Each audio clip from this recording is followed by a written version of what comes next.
Good morning, everyone. Welcome in, welcome back to another another episode of my Final Fantasy XIV story-driven playthrough.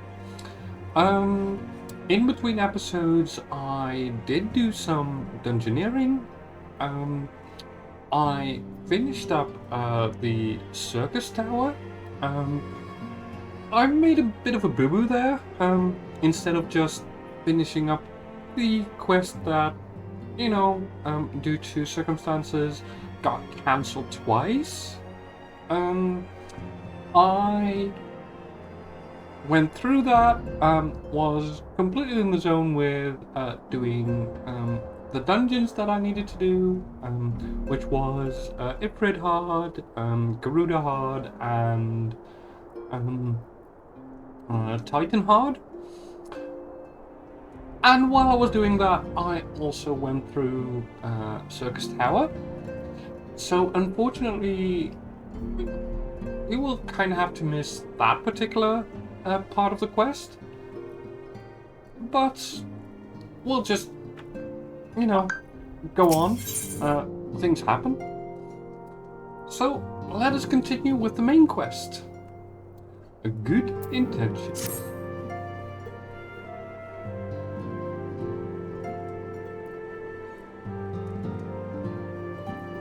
I am most eager to address the Ascian threat.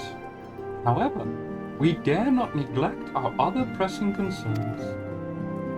We both know full well that Saint Sheba will not be the last primal we face, and our relationship with Ishgard is still tenuous at best. To think that this resolution of the primal threat was once the sole priority of the science of the Seventh Dawn. Some days I wonder if it was wise for us to take on so many other responsibilities. Lest you forget, Antecedent, the Scions need not shoulder the burden alone.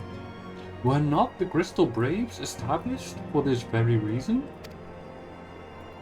True, we are presented with a multitude of problems.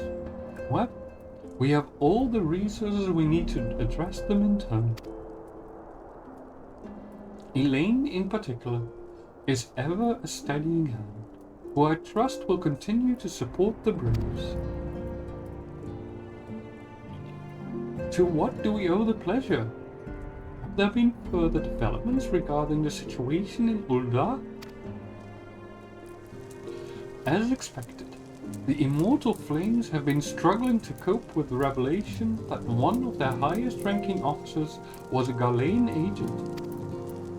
Suffice it to say, Teleji Adeleji and his monetarist ilk have wasted no time in attempting to turn the situation to their advantage.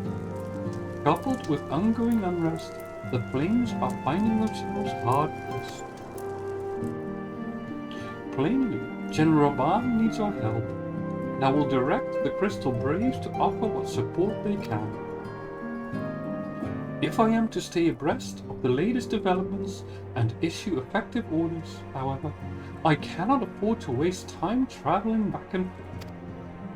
And so, for the foreseeable future, I think it would be for the best if I were to remain in Ul'dah. Unless you have an objection?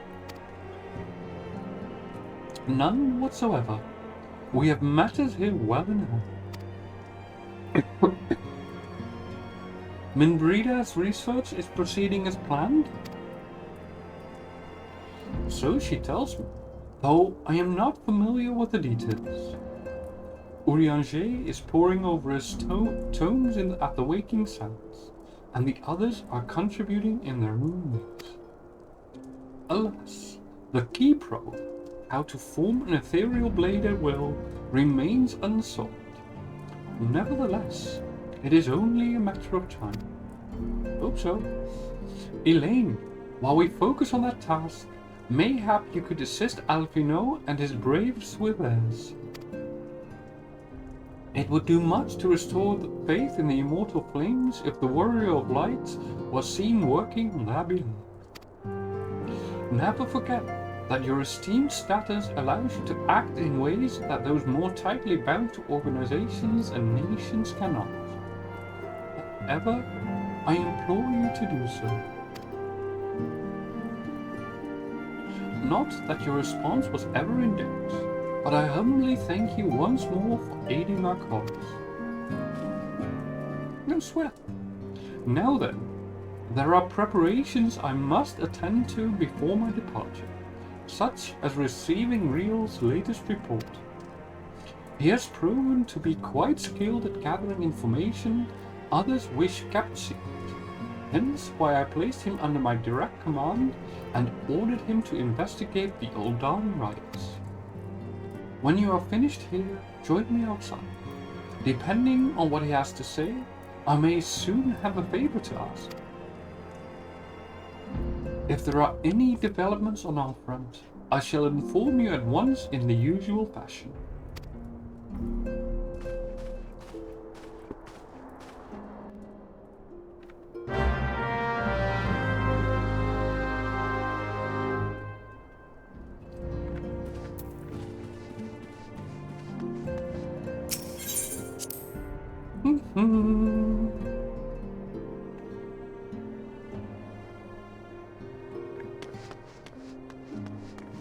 Oh, hi there, Tataru. There you are.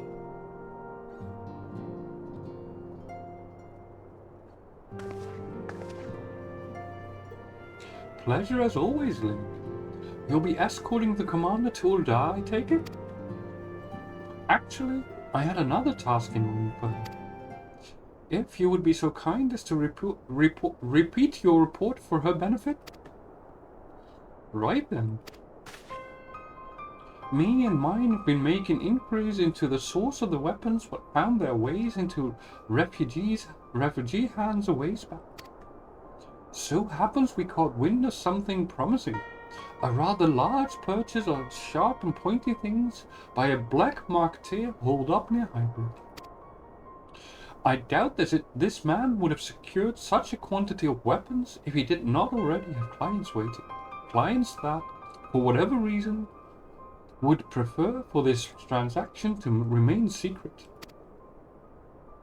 Brings to mind that merchant what caught an arrow while talking to Elaine, don't it? Generous fellow he was, doling out swords and spears to the downtrodden and disgruntled. Which isn't to say that these clients have the same mischief in mind, but if you want to be sure, might be prudent to intervene before they collect their goods. Savvy?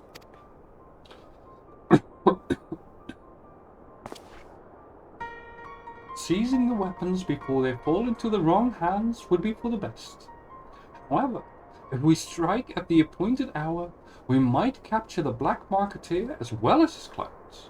What say you, Elaine? Sounds like as good a plan as any. And then it is settled. Rendezvous with Captain Ilbert at Highbridge and intervene when the exchange takes place.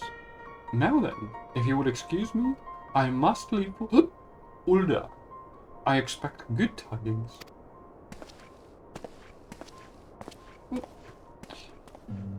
Need to clean up my glasses for a little bit. Sorry about the interruption.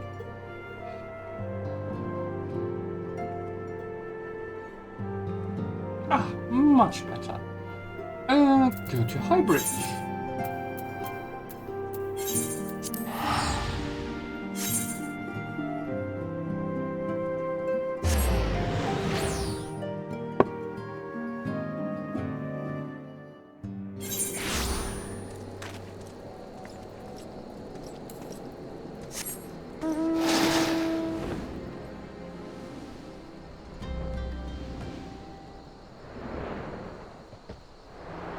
On my trusty sea chicken I go.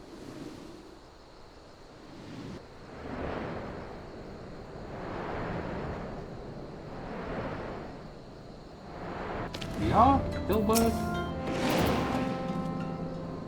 Ah, Elaine. My scouts have been keeping a close eye on the black marketeer. It would seem that his guests have arrived. It would also seem that he has hired more than a few men to stand guard.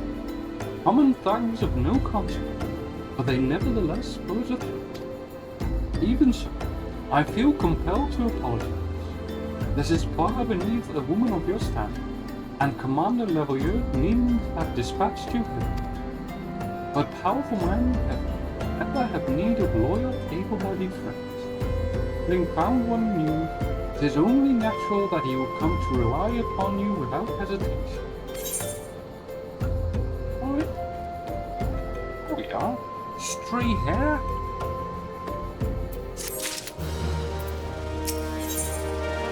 Bait and switch. Now then, we should make for the burning wall without delay and secure those weapons. The first unit will ensure that the clients do not escape. With me.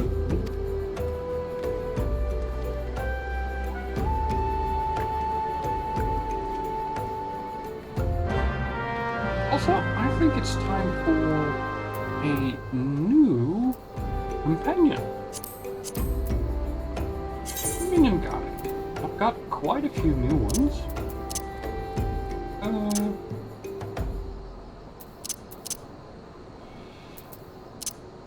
I think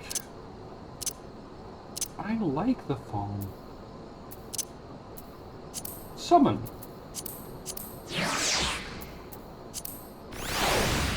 There we go.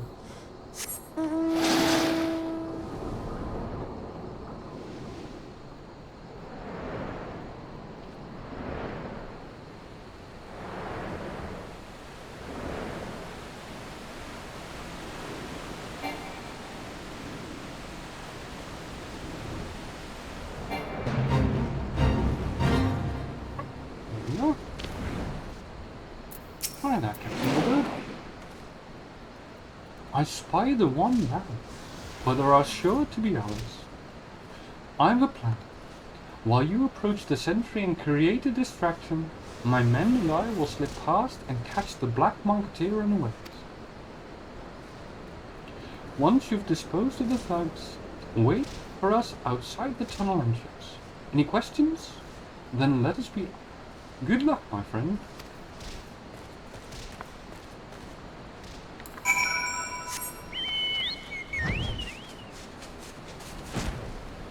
Hi there, sir.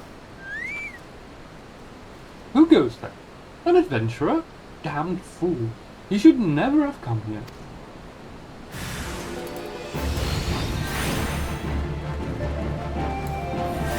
What should you have?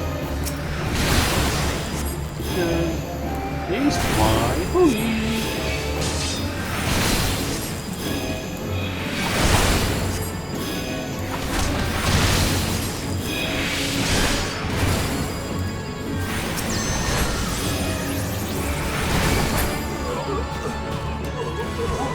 Stand down.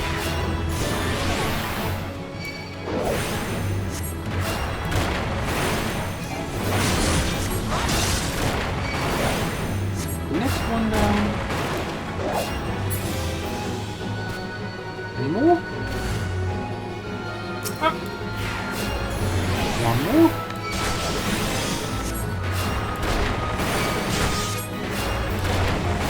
I don't think you are much.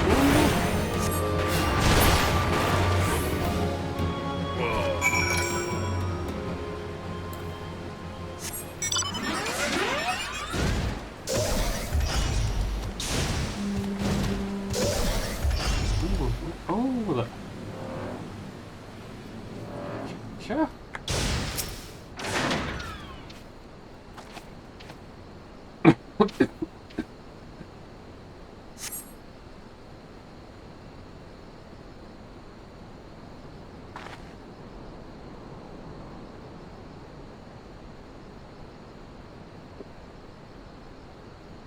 I don't understand. What's this all about? Ah!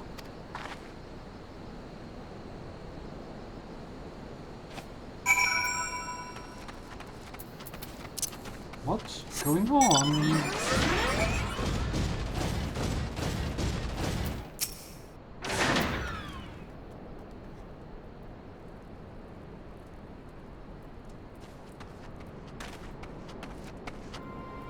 As you can see, this is a fine mess.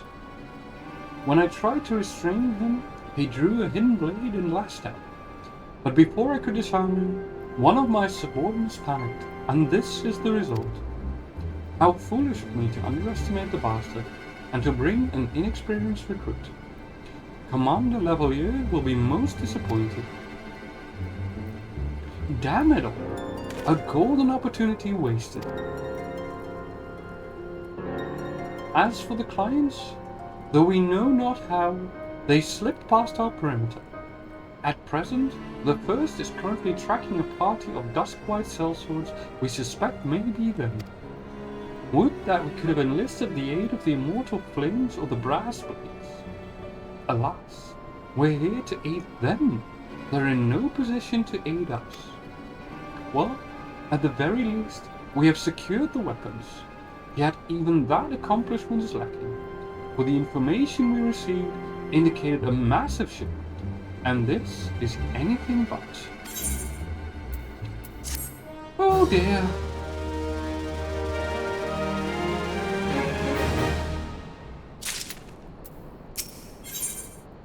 Best laid schemes. I will join the first in their hunt for the dusk-white sellswords. If the gods are good, we will catch them before they escape into the Black Shroud. In the meantime, I ask that you deliver these weapons to Ulda in my stead. Entrust them to the third Yuyohase. He will take care of the rest.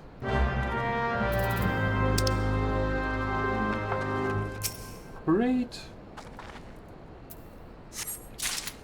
Let me go to Ulda.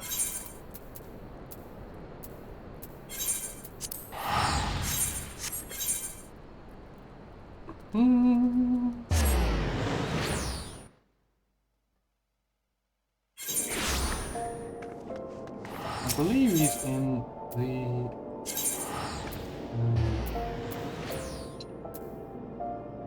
dang it, Adventurers Guild? It's close by, I hope. Apparently not.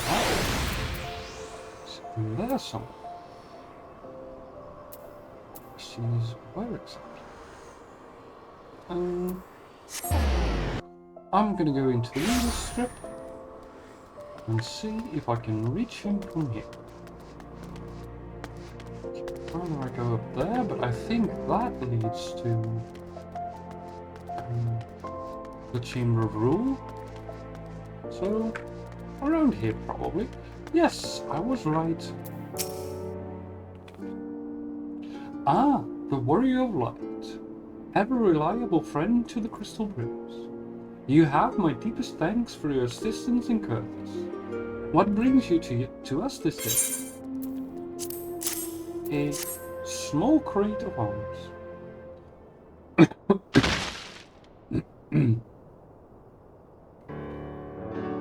A gift of weapons from a certain black marketeer, courtesy of Captain Ilbert, you say?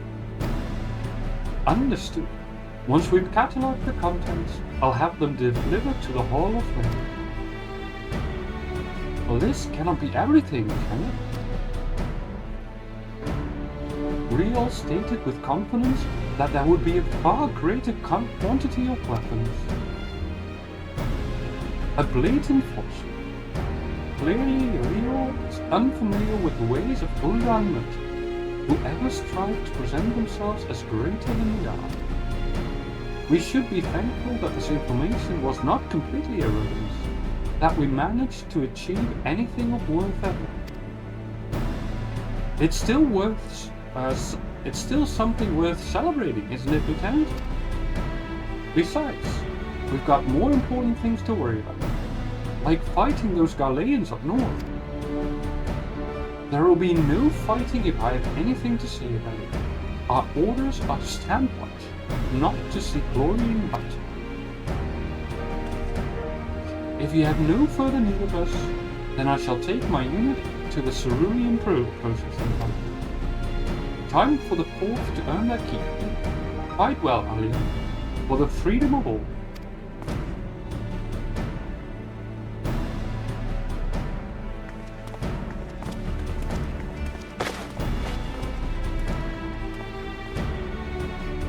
Excellent work as always, my friend. Rest assured that the immortal flames will hear of your contribution. Until we meet again.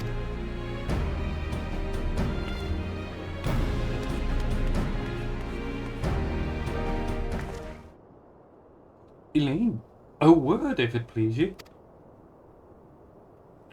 Not here.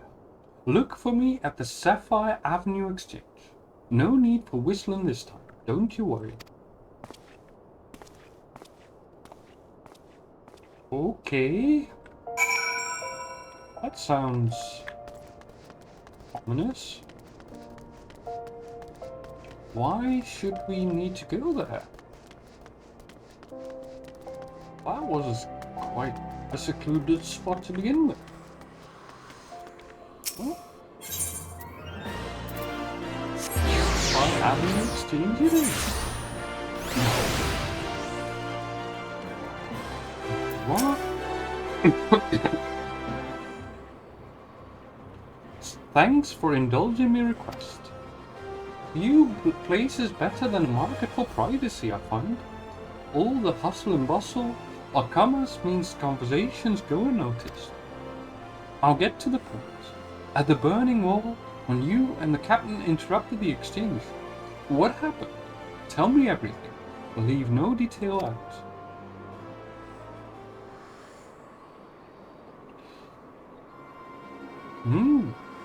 That's not quite how the first told it. These duskwights they were chasing. The latest word is that we lost the trail. But you never saw him yourself. Not before the fighting started, and not after. Something ain't right. I don't know what it is, but I can feel it in my bones. I'm not daft enough to be misled by some merchant's drunken boss. Our information was reliable, goddammit. I know he purchased those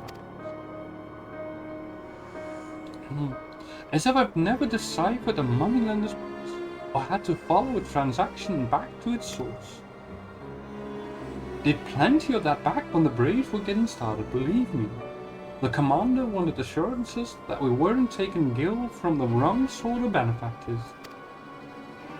Of course, these days the money flows like water, and the first and third get the shiniest new toys. Forgive me, friend. I've a lot on me mind these days, and I appreciate you lending an ear. Right then, let's get back to it. Now there is something to it, we just don't know what yet. Elaine, can you hear me? This is Tataru. Your presence is urgently requested at the Rising Stone. Please come and see me as soon as you are able. Why is it Tataru? Okay, back to Modona we go.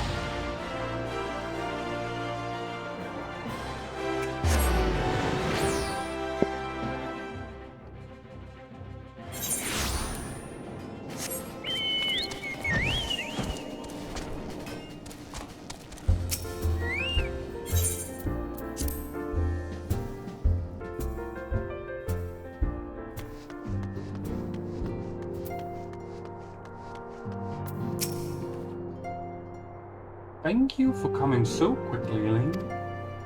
We've a guest from Ishgard who wishes to speak with you. A most, determined lady by all indications. Sure? The Rising Call. Our guest is with the antecedent in the solar at present. Let's not keep them waiting any longer, shall we?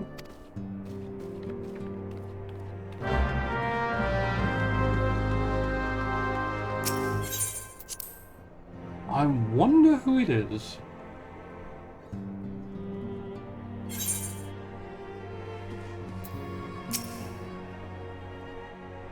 Oh, it's a second in command. We have a guest from Ishgard who wishes to speak with you. Mm-hmm. I believe the two of you have met. We have? We have. I had hoped to speak with Commander Leveilleur as well, but I cannot afford to wait any longer. The Lord Commander sent me hither to request your aid in a matter of grave import.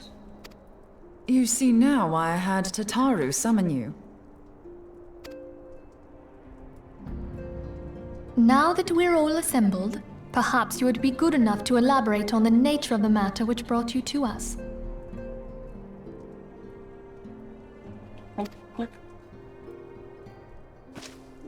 The Observatorium's astrologians have sounded the alarm. Oh? Last night, the Dragonstar burned with an intensity not seen in 15 summers. Not since the Dravanians engaged the Empire in the Battle of Silvertear Skies. The northern sky doth burn full bright upon the Wormlord's call. The red behemoth beckoneth, and flame consumeth all. The old Curthan rhyme, aye. The brightening of the Dragonstar is said to accompany the roar of a great worm. The astrologians believe that it was Midgardsormr himself who cried out on this occasion. Okay, don't like that. After an absence of centuries, the King of Kings did return to lead his kind against the might of Garlemald. Okay. Only to fall in his duel with the Agrius, proud flagship of the Garlean fleet. Devoid of life, his corpse remaineth entwined about the Magitech monstrosity even unto this day. Ariange has the right of it.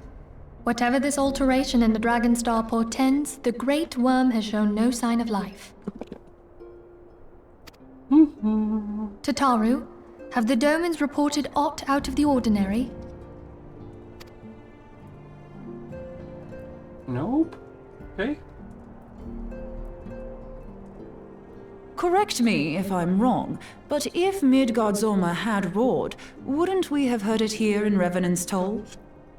Oh, good question. Roar is but a figure of speech. Dravanians can communicate in ways beyond our ken. It is for this very reason that we are forced to look for signs in the heavens. We cannot say with any confidence that a great worm roared at all, much less that it was Midgardsormr. Okay. Only by directly examining the Keeper of the Lake can we be certain. However, it will take too long to gain the Holy See's approval to dispatch the Temple Knights. Therefore, Sir Emric would entrust this task to you. Do you accept? Sure. We knew you would not disappoint us. Now, if you would excuse me, I must return and assist the Lord Commander. We have precious little time to prepare. To prepare for what, pray tell? When a great worm roars, his brethren cannot choose but answer. We prepare for battle. Okay. Another Dravanian invasion. Yay.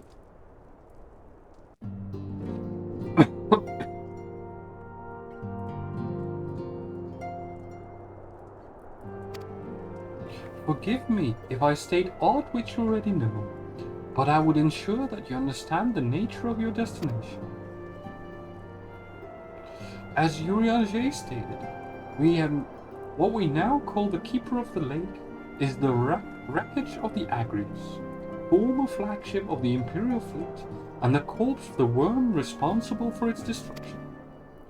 15 years ago, as the next step in As the next step in his campaign to subjugate Eorzea, Gaius von Balthasar attempted to seize control of Mordona.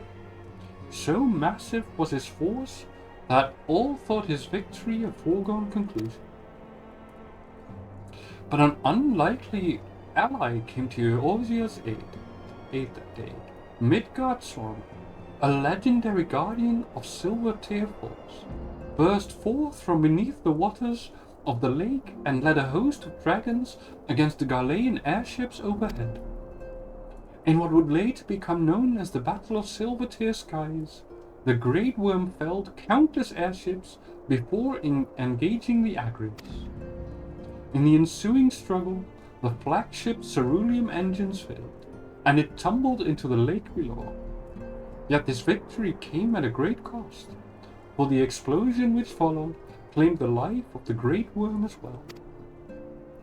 That same explosion transformed Silvertail Falls into the desolate wasteland as it is today, draining the lake of its waters and crystallizing aether for miles around. Yet a remnant of the lake remains, and at its center a constant reminder of that fateful day long ago. In accordance with Sir Emeric's wishes, our dome and allies have been standing watch over the Keeper of the Lake. It would be wise to speak with him before investigating the wreckage yourself. Be careful, my friend. We know not what dangers await you within. Now then, let us not neglect our own tasks. There is much to be done and precious little time to do it. Isn't it always so in times of strife? Too much to do and too little time to do it.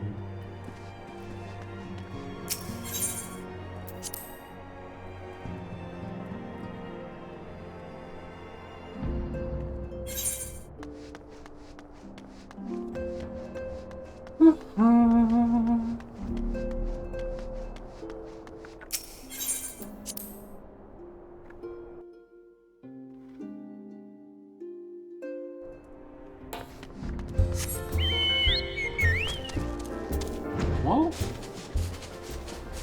since this quest leads us very close to our Circus Tower side quest, side story I should say, I might as well have a chat with Rambrose.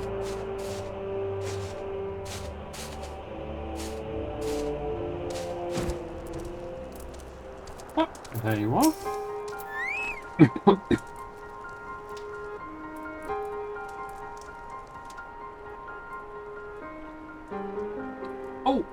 Maybe this is a good time to catch you up on what happened.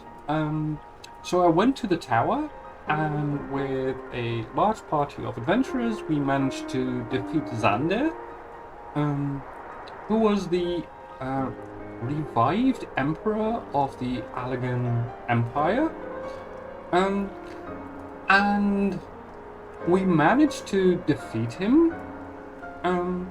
But unfortunately, he had entered into a pact with beings from a dark dimension or something, and the rift that had been opened as a result of that pact, we could not close.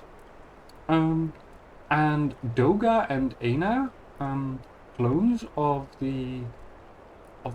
two original Lagans who basically were made to resist Xander, they were sucked into the rift along with guys from Balsa. And that's where I left it. All this happened within the tower? God's preserve. The rift that manifested before the throne was a void gate. Of this I am certain. There exist myriad kinds of void sent. The more powerful the being, the larger the gate must be for it to pass through. It would seem that Xander sought to open a gate of unprecedented proportions, one that would allow this cloud of darkness entry into our world. Fortunately for all mankind, he did not succeed. I shudder to imagine what this void send is capable. However dreadful it may be, we can't abandon our friends.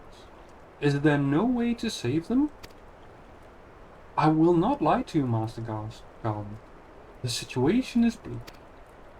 Though void send can enter our world, instances of men entering the void have never been documented. It pains me to give voice to my fears, but we do not even know whether our friends still live. Damn it, I feel so helpless. No, I refuse to give up. We must save Doga and Dune. We share the same eye, 'tis true, but that is not what motivates me. Above all, I wish to help them to fulfill their mission. A mission whose burden they have borne for thousands of years. And besides, we cannot leave matters as they are. So long as Xander's Dark Covenant is binding, our world is in danger. It is our duty to prevent the worst from coming to pass. Gra, ever since meeting Unai and Doga, you have not quite been yourself. Tell me true, is all well with your eye? I honestly cannot say. I know only that there is a memory that I must recall. As a child, my father told me that the truth of our eye rests with Allah. The answer eludes me still, but one day I will find it. I am with Graha. However slim the odds, we must try to save Unai and Doga. And that bastard Nero as well, if only to make certain that he won't make any more mischief.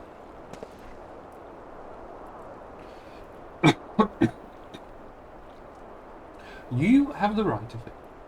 Though we have known them but briefly, Doga and Unai are our comrades. We cannot kill them. I shall consult experts and literature but both. I swear to leave no stone unturned.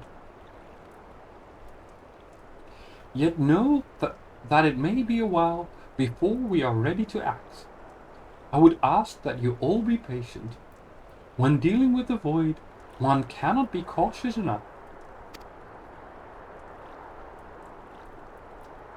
My thanks again for your assistance. Pray rest now while you can, for when the time comes to go after our friends, you must be at no less than full strength. We'll save them yet, Elaine. Mark my words.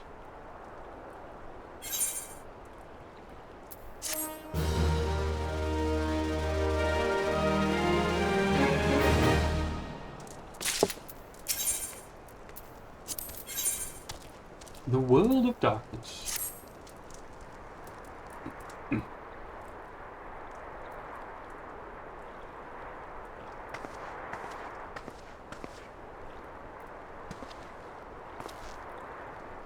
Ah, Elaine, it is good you are come. I have news you must be made aware of. Alas, none of it bodes well for us, nor for Unai, Doga, and Nero imprisoned in the Dark Realm.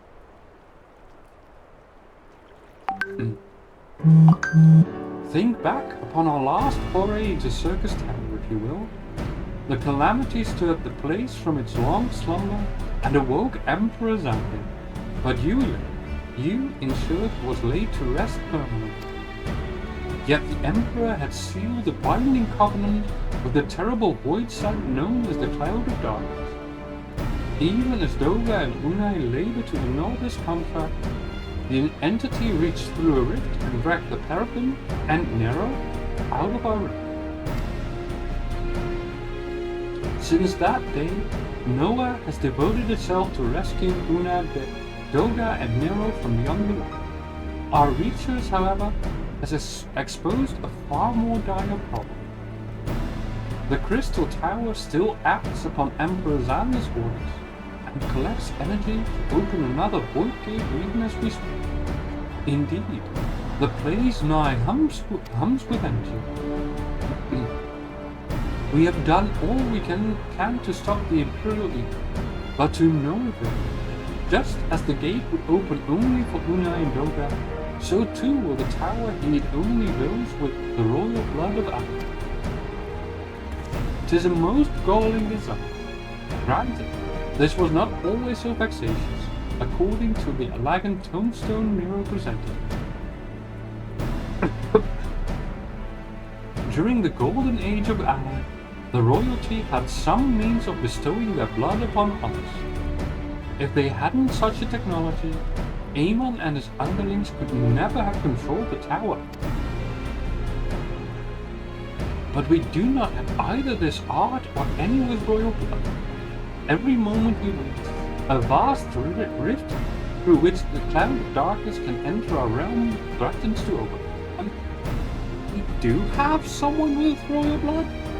Did Unai and Dogad not say that the Eye of Alec that Graha possesses is passed down from father to son from royal blood? Such a disaster cannot be allowed to come to pass. We must seal the Crystal Tower and annul Xander's covenant with the Dark Dragon.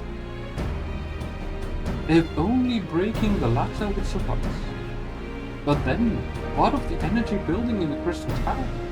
Without suppression, that power could discharge and cause a calamity like the one that destroyed Alec. In truth, we have more than just 3 lost compatriots to worry about. If we do not act, our very world will fall before the might of this threat.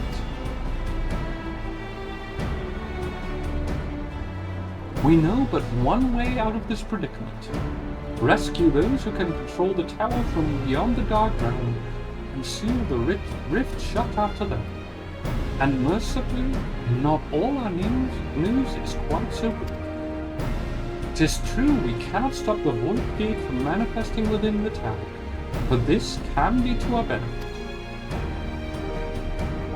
We can use Circus's power for our own purposes and create a portal to carry us into the Dark Realm. Ooh, interesting.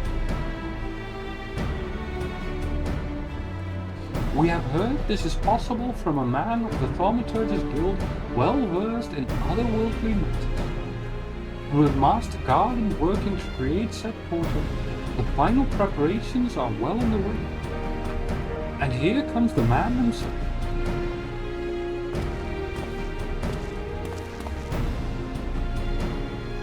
Elaine, just the woman we need. Yes, our fellowship is indeed complete, and all parties privy to our strategy. And you, Master Garland, prepare your ears. Quite well.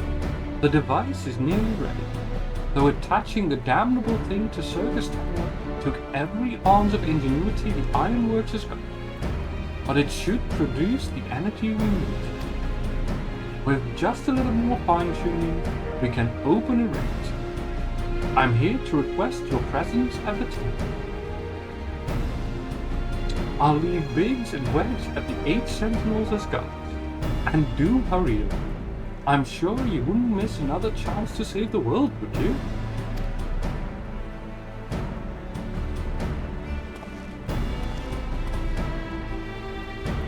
Well, Sid certainly seems to have a firm hand on the helm.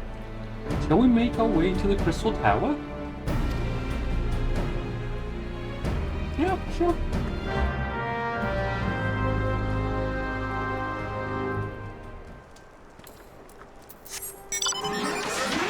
I'm thinking that I should actually go here first, just in case that this will lead to yet another raid.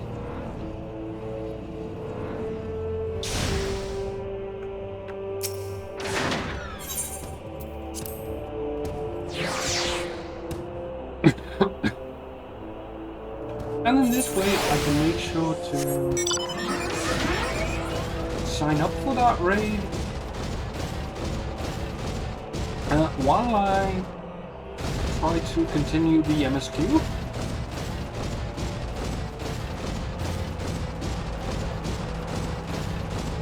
Hey there, Wedge. Hi there, Biggs. Elaine, I'll bet you're here to watch us pry open a rift between worlds, eh? We're almost ready.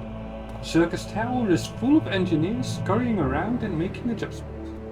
We're dealing with a lot of power, and if a single coupling's off, well, boom! But it should be fine, really. Anyway, you'd best wait at the top. The chief's there overseeing the whole operation.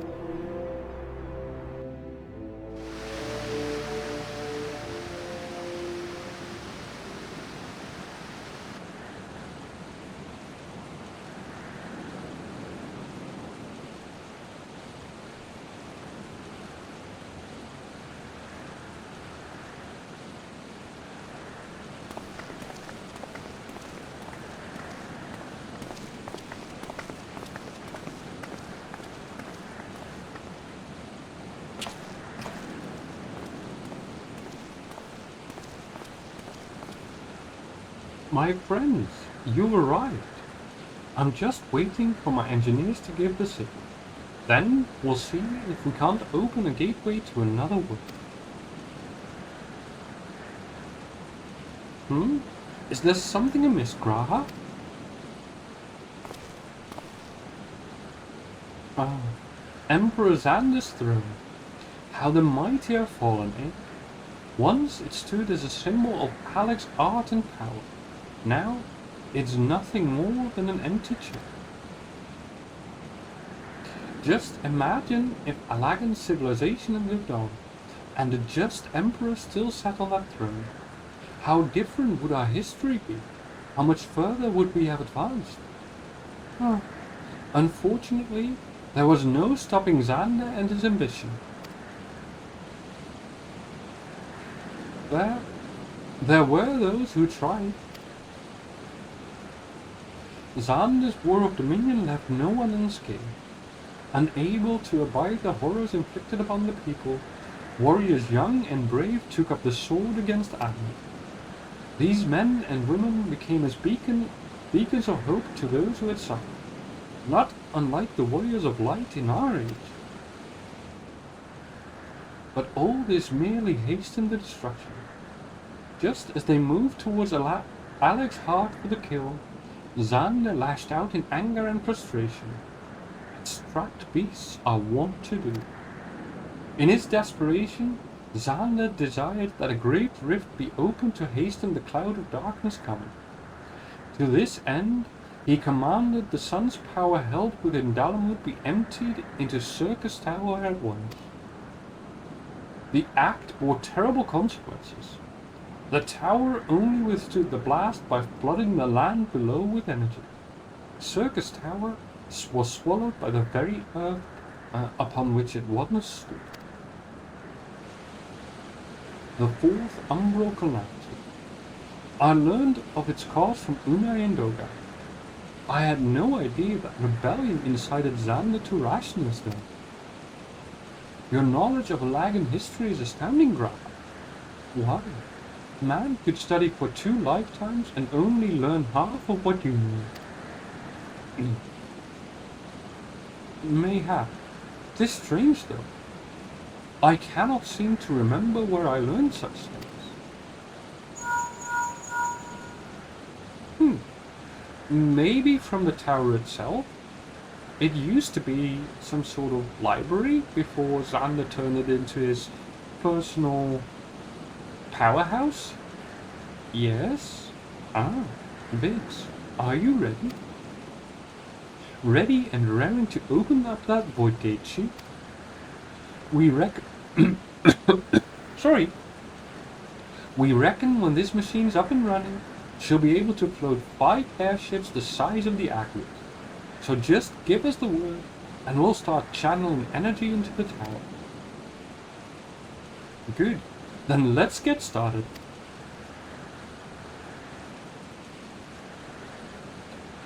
Our preparations are complete. Everyone, step away from the throne.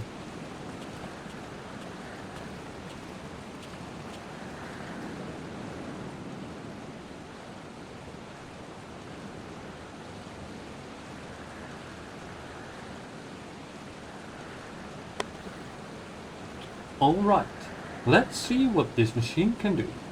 Now, Biggs.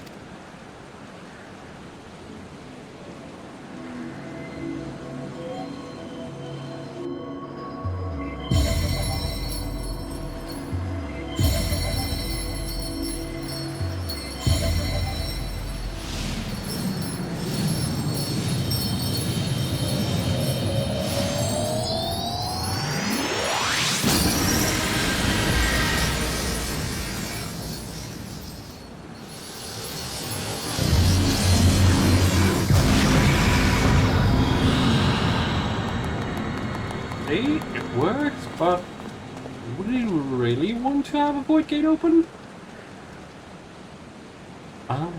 A rift to the world of darkness is Unai. Splendid work, Master Guardian. We can't break out the meat just yet. The tough part's still ahead. We've broken into the dark ground. But the gate's not all that stable. It won't stay open forever, and only a few can use it. I, for one, will remain here to ensure the Void Gate stays open. As for the Sons of Saint Quinn, this rift is our sole path to salvation. If it closes, we are all truly lost. Which leaves it to me, which leaves Elaine. My friend, 'tis a heavy burden I must task you with, but there are none more able. Pray lead the adventurers beyond the rift. I do not know what awaits you, save the cloud of darkness and our 3 comrades. But you must go, for the fate of our world now rests upon your shoulders.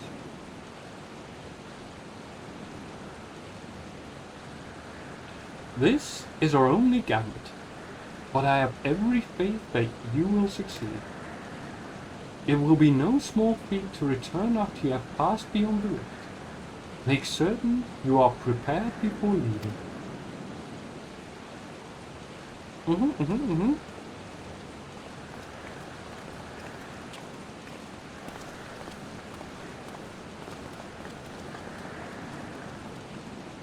Might I have a moment of your time, Lily? There is a matter of import we must needs discuss ere you leave.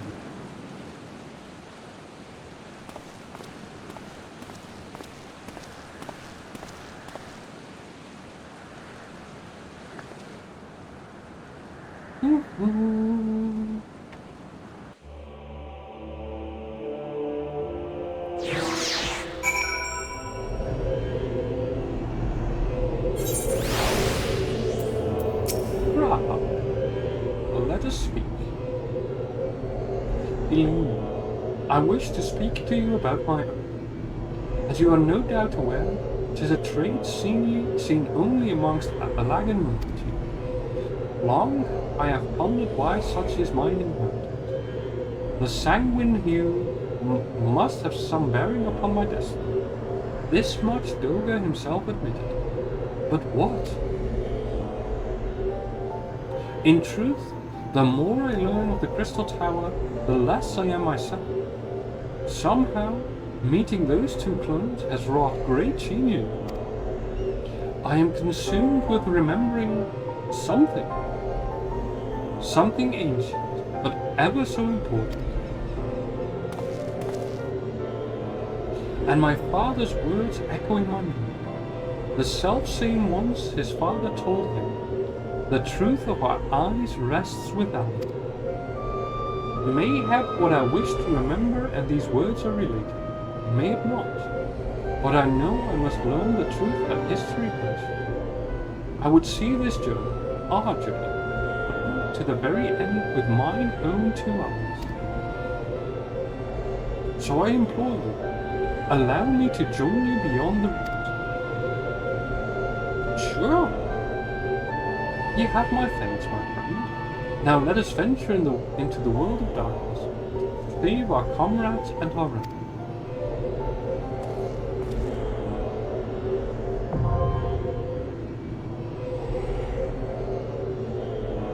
Sorry.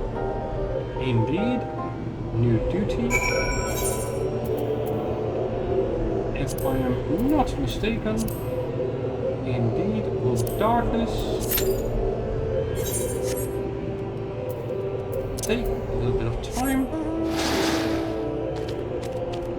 So in the meantime, I shall be going back.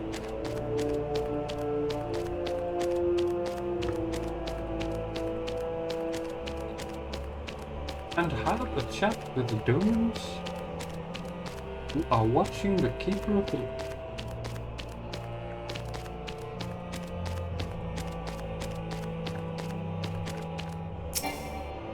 A little bit far away. This way. Hey, Craig! How are you doing? Welcome in!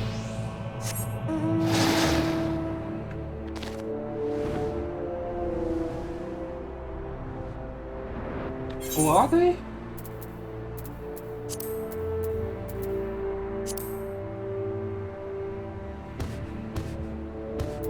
And it's within free trial? Well, that works for me. Although I will say that it sometimes really depends on the time of day. And I am on a US server, so sometimes this is quite early for them because it's like 6 a.m. Well, 8 a.m. Eastern right now. So the night owls will have gone to bed by now. But the early risers may or may not have entered yet. Dailies reset in 3 hours? Wait, this one is actually on the duty roulette? You know, this one?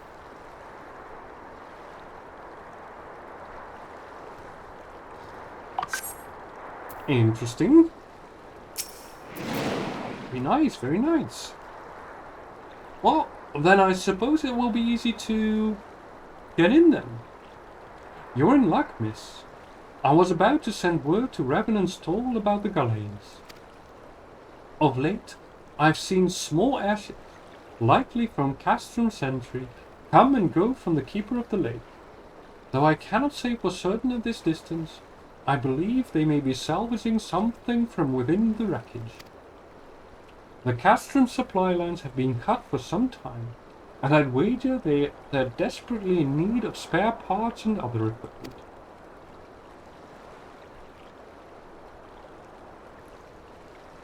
So it's true then. The Asgardians honestly fear the worm might rise again? Well, from here that seems rather unlikely. But if it's assurances they want, you've no choice but to inspect the corpse in its entirety.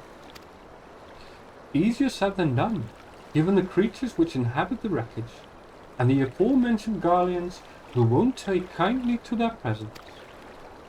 They're sure to fire upon an airship, so I'd advise a more stealthy approach. Take this boat and a few of your comrades to the base of the aqueduct, then climb to the top. That's the only viable approach, I'd say. No, okay. Add that to what I need to do.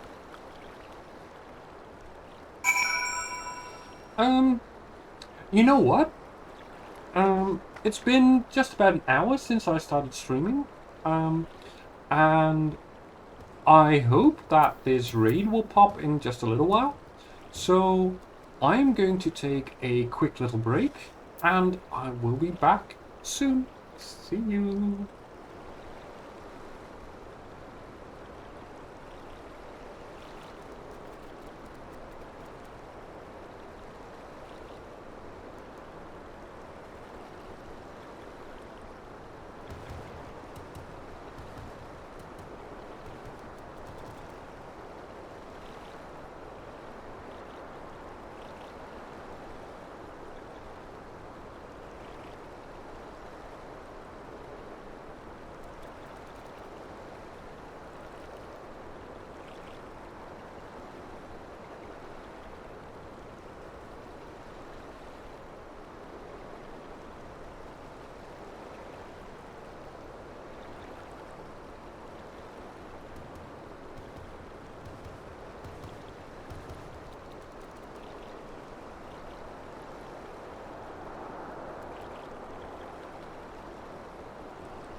And I'm back. Well, it's still waiting. So, wonder what I can do in the meantime. Let me see.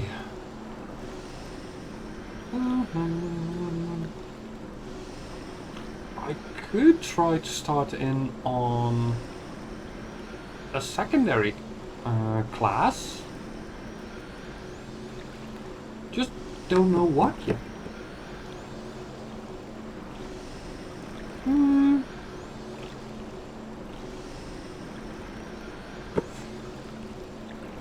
Greg, if you're there, would you have a preference of which secondary class I might level?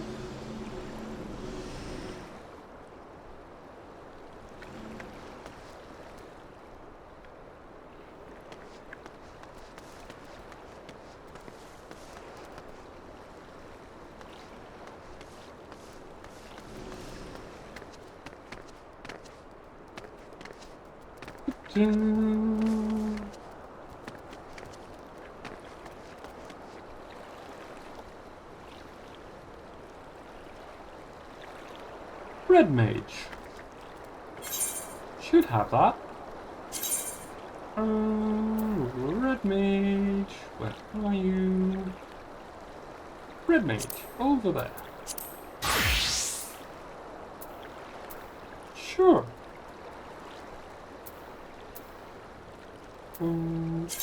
Recommended gear.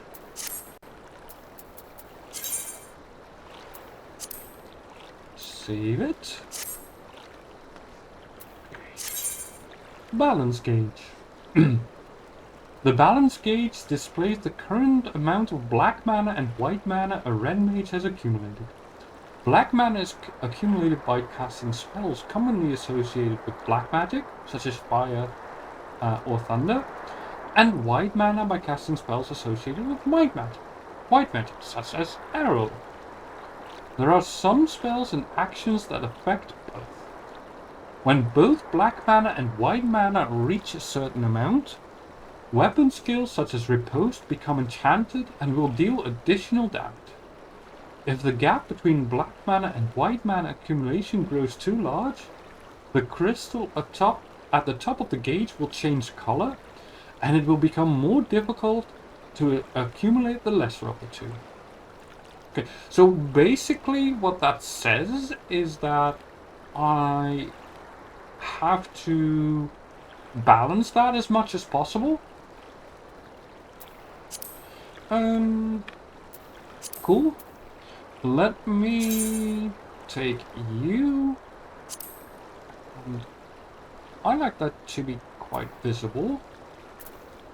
So I'm gonna put that here.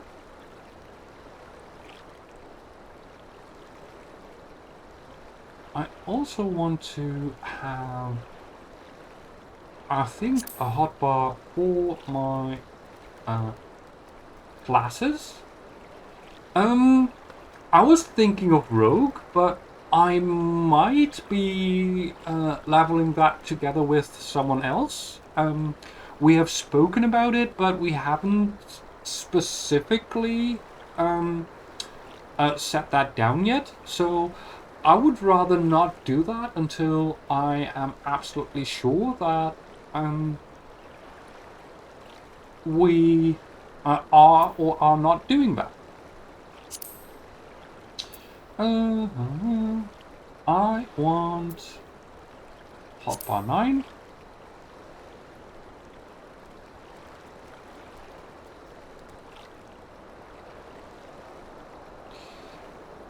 So you cast a basic red spell, it'll give you a chance to dual cast after that. That will let you cast another spell instantly. Well, only one way to find out. Hold on, I need to go into system configuration, I think. No, character configuration.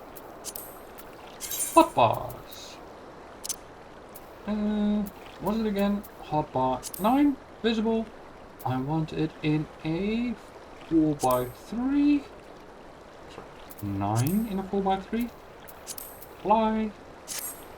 Then go back to my HUD. Put it down there. Put it where I want it. At the same height. That is just off. It's so annoying. So hard to get these things right. Come on. Damn you. Let's reset.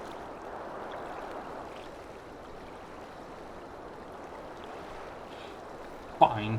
That looks close enough. Save.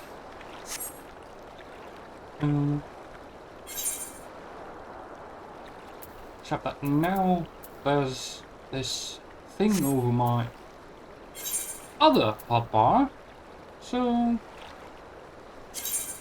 I will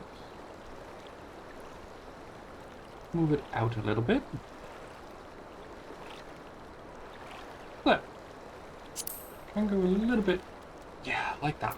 Perfect. Now go into my gear list. White mage and red mage. Cool. Well, let's see. Now I need to know where the red mage class trainer is. Also, I need to, oh god, change all of this because this is a lot to take in. That's an attack. You can go away. Oh, dang it. I wanted to keep that. Some traits. General. Teleport. Can go there. Sprint. And from the mount guide. Take that. Lucid dreaming, very important to gain back my mana. Sleep, don't care. Riposte. Delivers an attack with a potency of 130. Action upgraded to Enchanted Riposte if both black mana and white mana are at 20 or more. Okay. Jolt. Deals unaspected damage with a potency of 170. Additional effect increases both black and white mana by 2. Okay.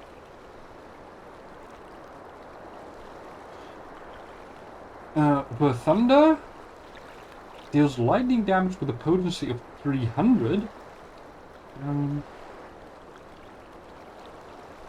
Jolt is the basic one. Yeah.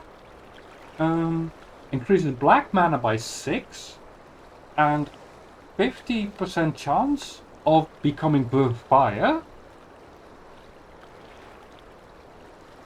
Combo starter. Okay. Adult. I'm going to put that on the side. Don't care for that right now. Pyro.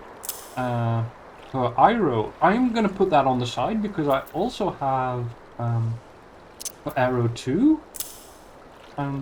So I don't see why I should cast Arrow 1. Oh, hold on. The Arrow 1 has a 50% chance of becoming for stone. So that might be important. For Arrow 2, however, is a AoE by the looks of it. So I am going to put her fire next to her thunder, then her arrow, her stone next to each other. The 2s are AoEs. Okay, good to know. Good to know. For Thunder 2, you put those back together. Scatter deals unexpected damage with a potency of 120 to target and all enemies nearby it. That is also an AoE effect. I think that's the basic AoE effect, I think. Just like Jolt is the basic effect.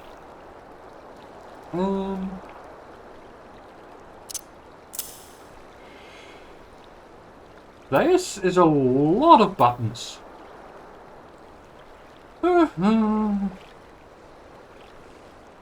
Okay. Displacement delivers an attack with a potency of 130. Additional effect 15 yard backstab.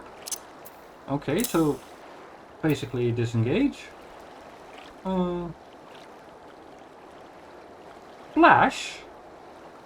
That's a pretty big attack.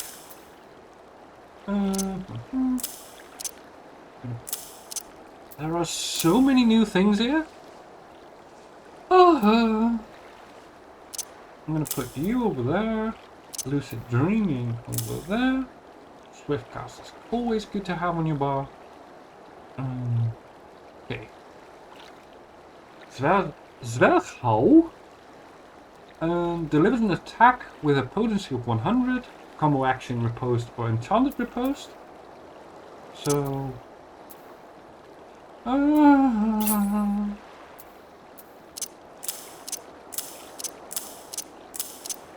move everything over one. Oh my god, that's another one still?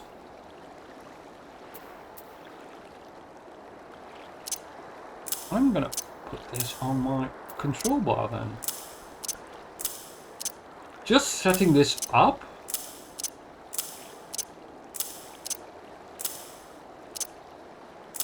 Damn.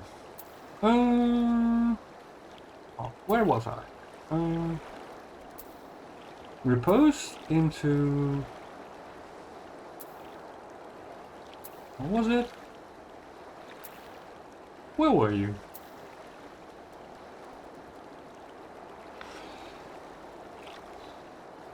Yeah, exactly.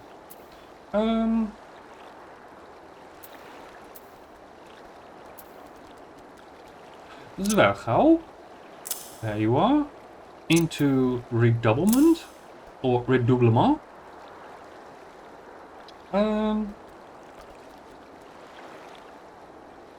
Rushes target and delivers an attack with a potency of 130. That is probably a charge effect, so you rush in. That is the disengage effect.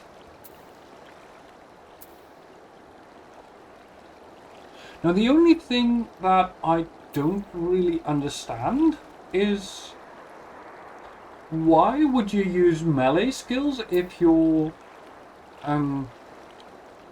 magic skills seem so much better?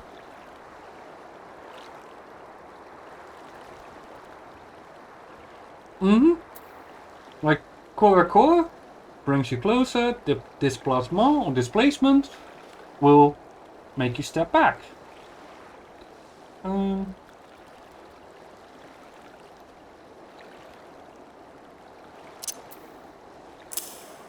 Fine.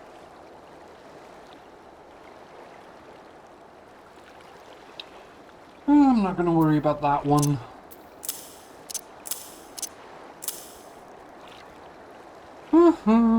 I'm starting to think that it's going to be too early for this raid to actually form. Let me start and see if I can do it. So I want to start with a spell. Oh my god, that takes a million times.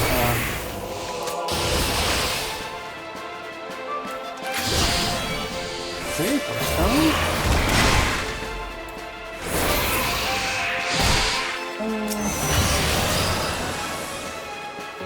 thunder. Oh, shouldn't have done that.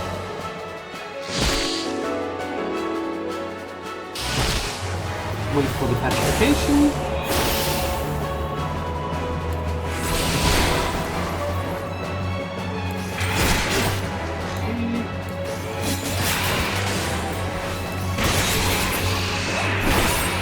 That does pretty good damage. And I need some light. So, arrow.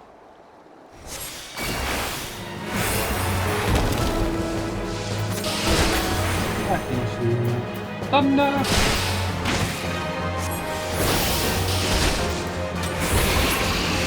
Okay. So now that I have it above 20, I should have enchanted riposte.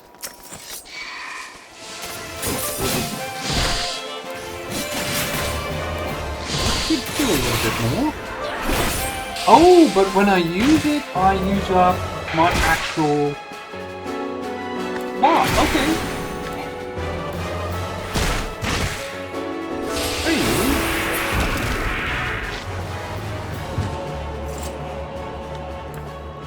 Okay, interesting.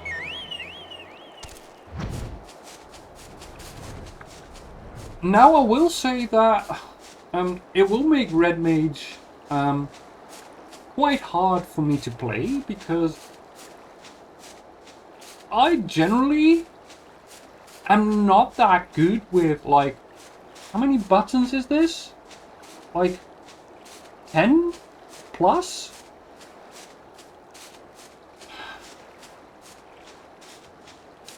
Oh well.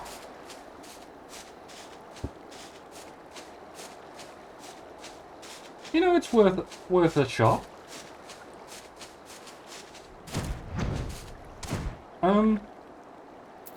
You know what? I am going to leave the queue for the raid because I don't think it's gonna work out, and I am going to queue for what was it again? Keeper of the Lake. Is it in here? No. Keeper of the Lake. Where are you? What are you? Keeper of the Lake. Over there. Let's hope I will have a little bit more luck with that. Yeah, on the other hand, it will hopefully teach me how to work with, like, multiple buttons.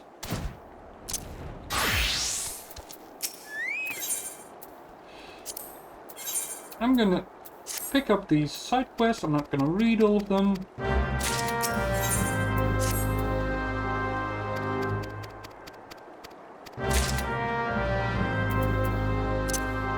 And I'm just gonna use them as an excuse to practice my red maging.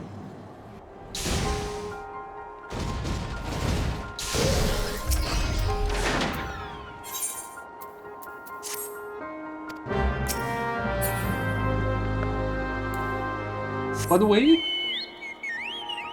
basically start with Jolt because it's the fastest to cast. Okay, cool.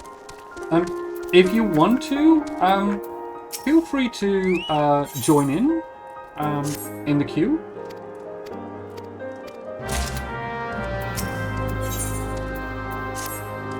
I am on Goblin, on what is it? Crystal, I think.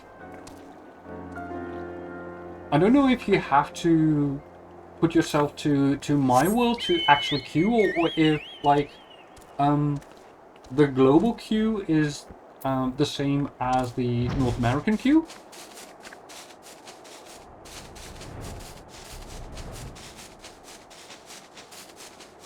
Oh, your sub is not active at the moment. Okay.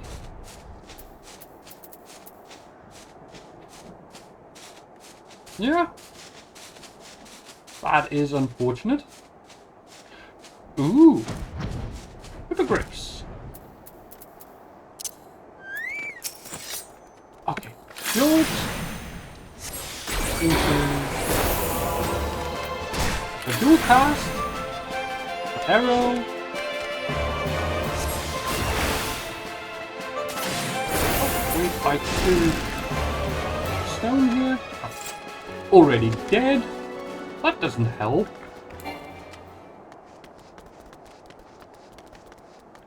Oh, that's not gonna help. Where is my mount? Come on here. Hippogriff. Stone.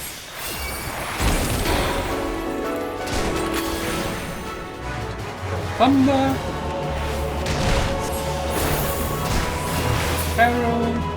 On a dual cast. Stone. Thunder on a dual cast. Fire. More dual casting. Oh my. Oh, that's the wrong one. Dang it.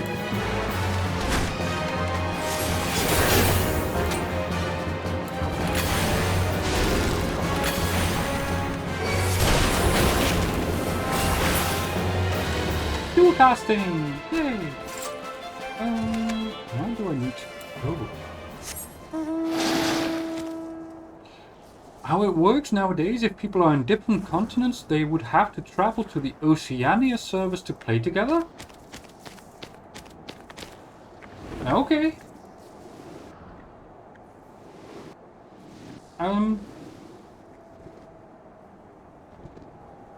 Really?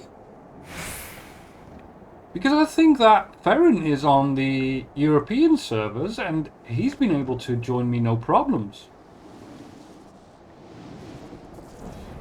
Yeah, there we go. Where are you? Oh, over there. Hey, cool.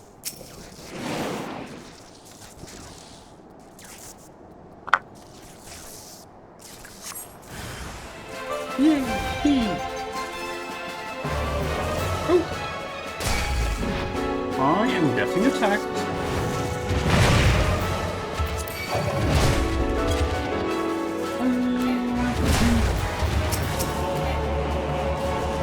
Away from that. I do not. There we go.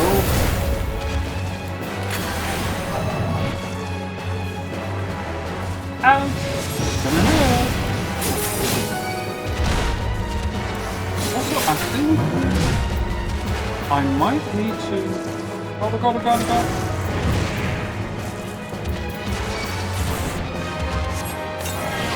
There we go.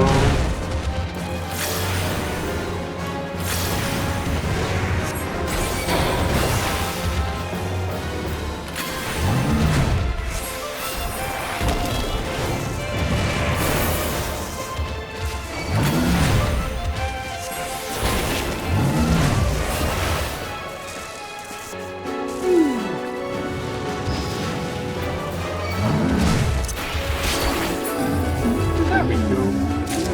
Fun!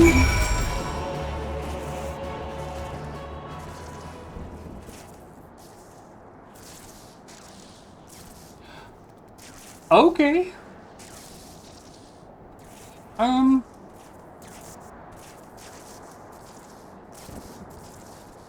So either Farron has an actual character on a US server, or I don't know. I don't understand any of it.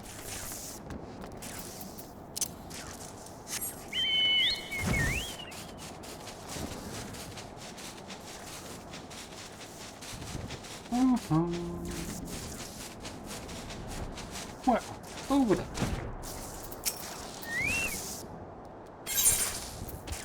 I must say, I kind of do like how Red Mage works. It will take a lot of getting used to. It is fun.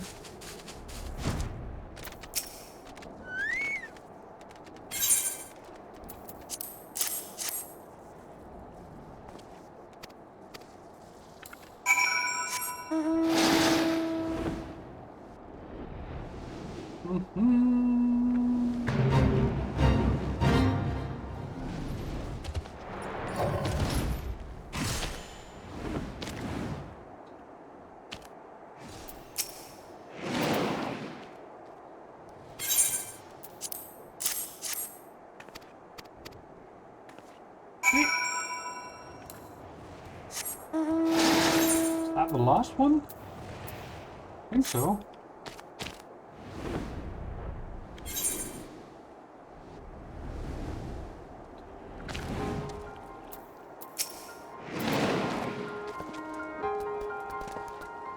Oh, I think Farron has multiple characters, yeah.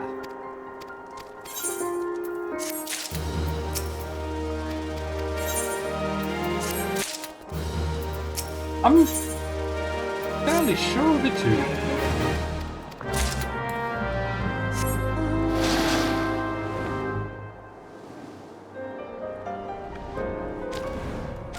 Oh, wow.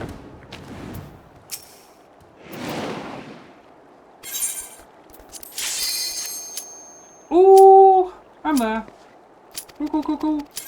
Go away.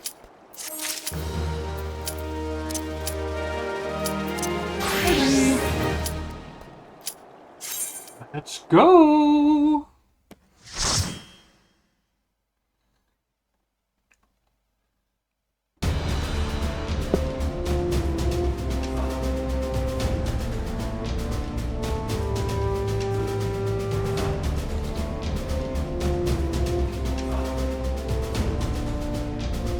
Keeper of the Lake. New duty.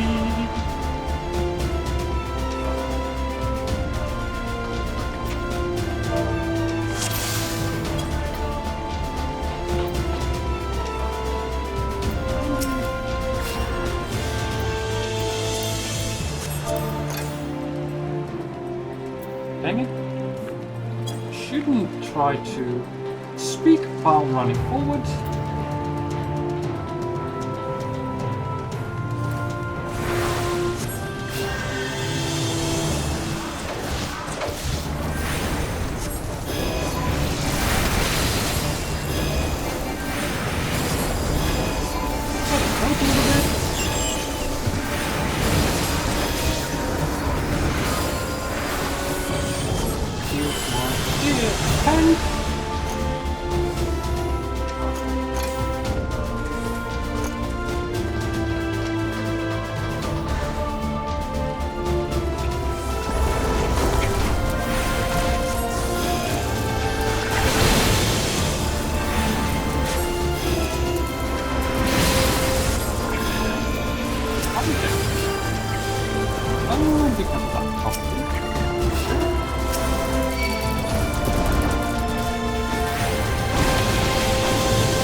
Absolutely blast things with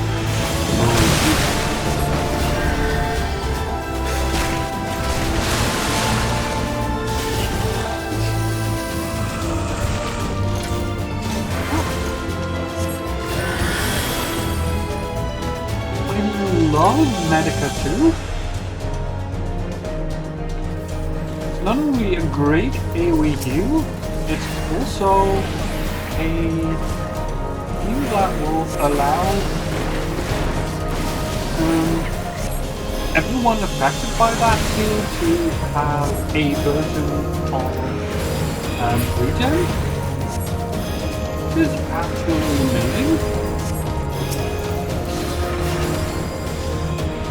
Because the more healing I can do with you over time, the better it is.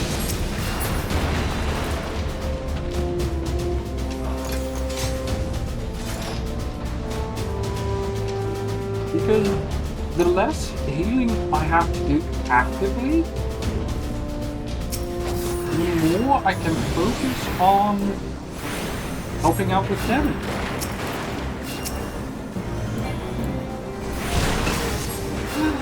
Einhänder as opposed to Zweihänder. Oh, hey. This is not nice. You don't get to hit all of them.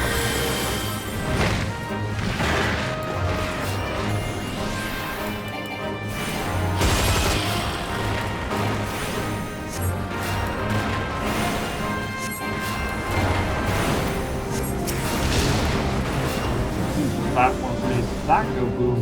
Probably the rest will go boom now. So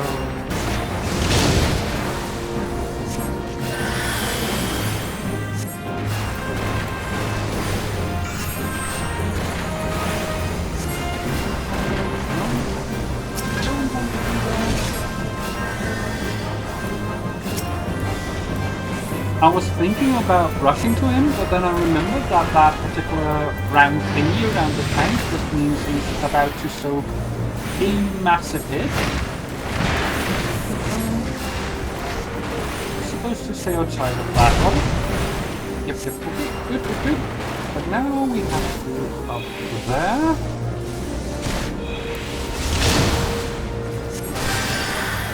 Do one Medica. I'm not going to save a big cure.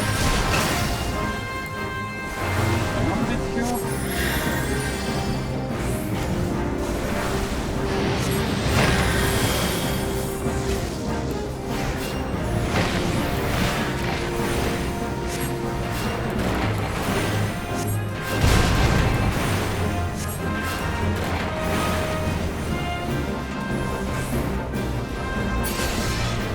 And we're done. First boss down. Is our loot gonna be like? Absolutely useless.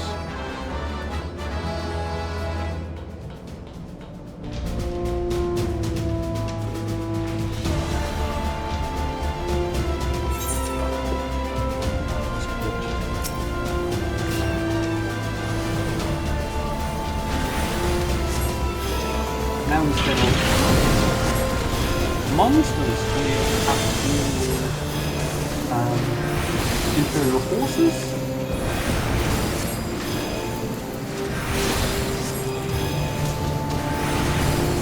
That is fine. Good night.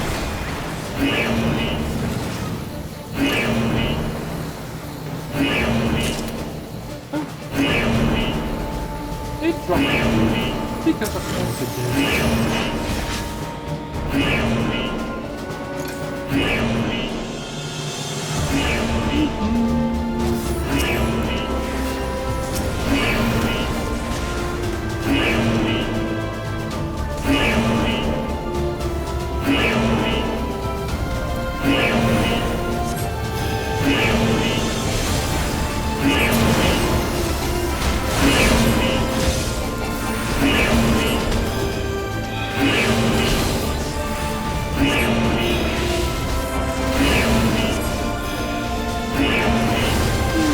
Remove yourself from the PNC.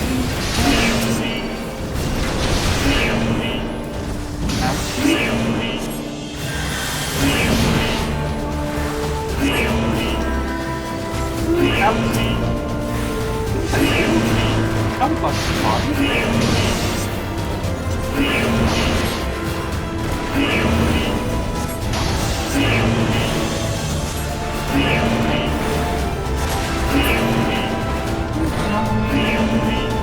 Next.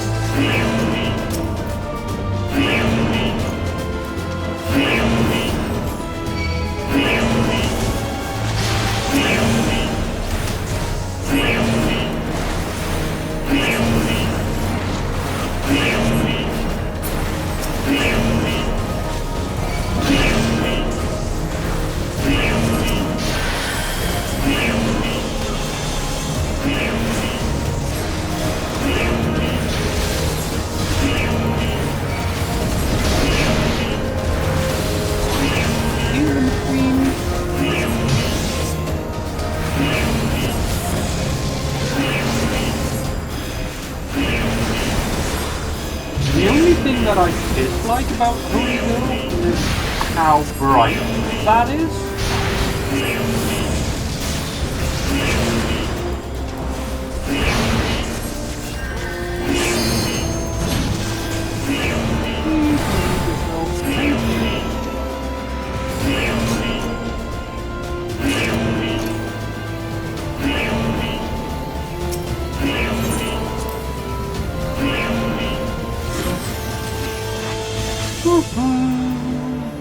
On to the next one. That and read that.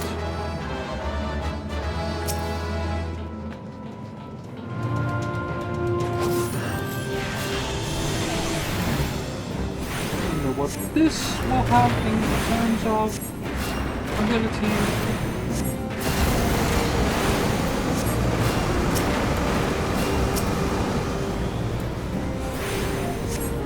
Not really anything useful. Oh, okay. Something.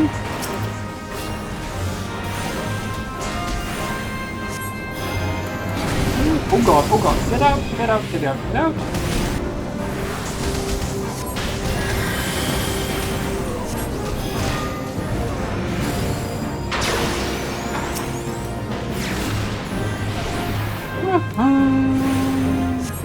Yeah.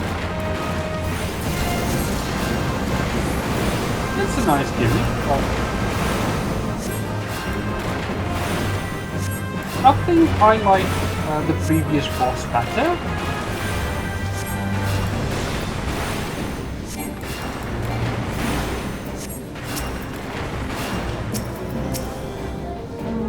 Out of that.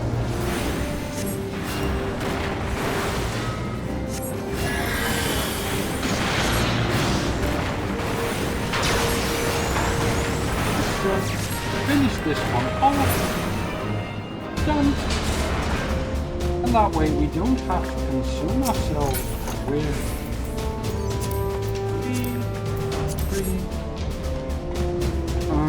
we don't have to concern ourselves with the latest ads.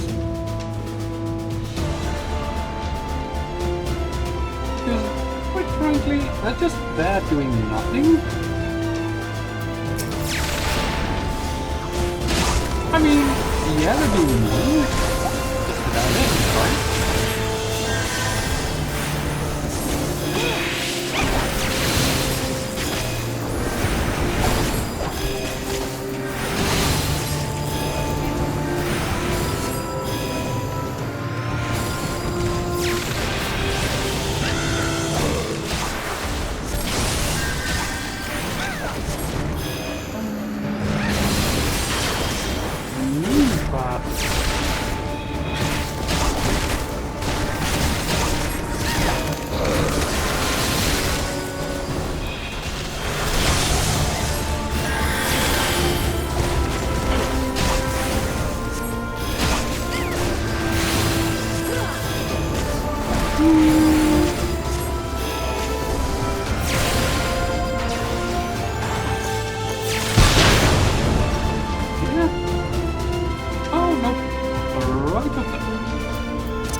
Handle it.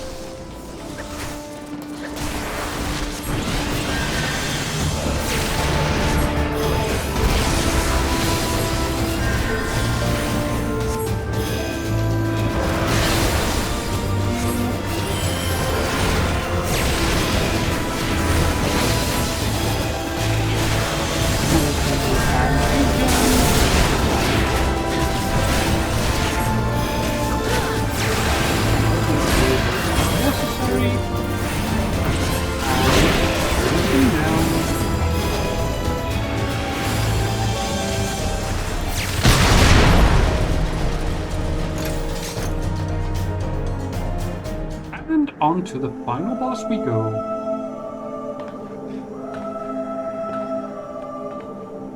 What will we find here? Who treadeth now upon my bones, and waketh me from slumber sweet? Ooh! He is there.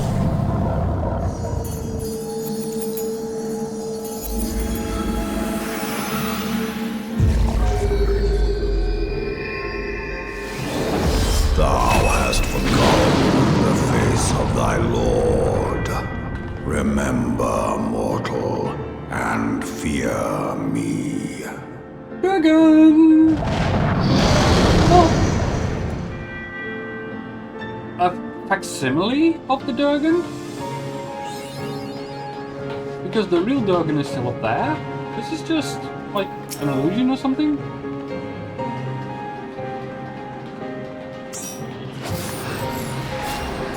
So the guy is not really alive?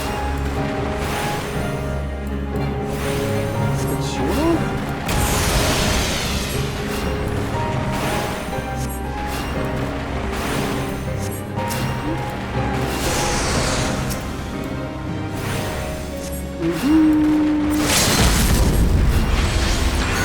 Because I do not doubt that if we would be fighting the real Midgardsormr, we wouldn't be having this conversation.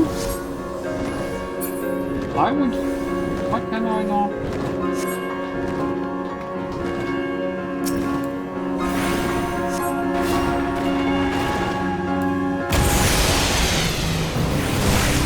Maybe he does damage if I attack him? Okay.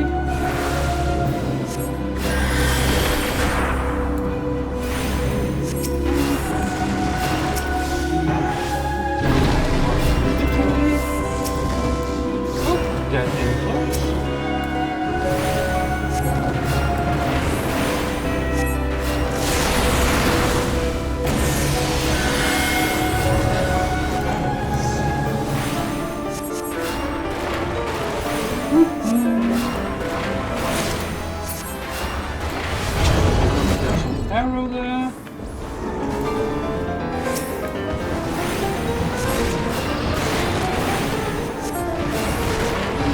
Kill these as quickly as possible, I think.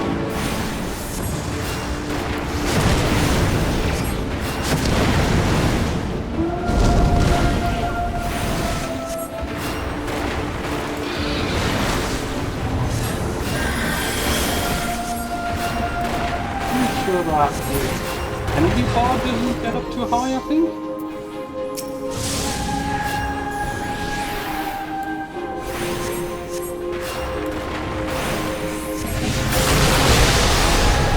What the hell was that?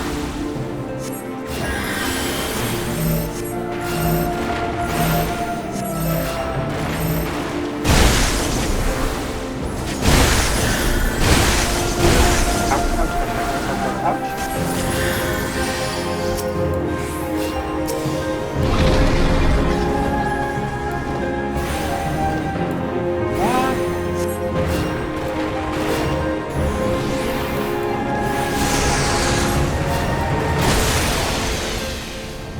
What do you mean?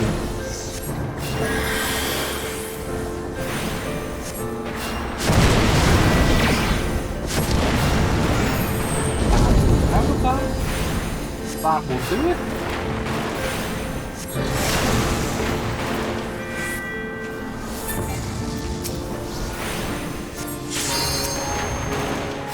Heal. Oh, there's something there.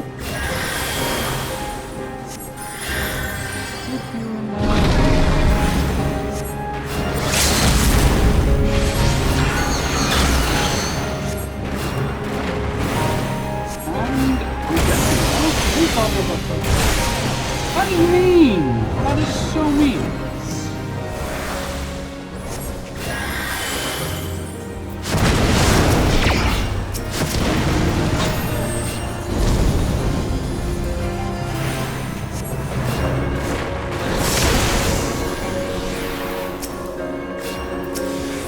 Health.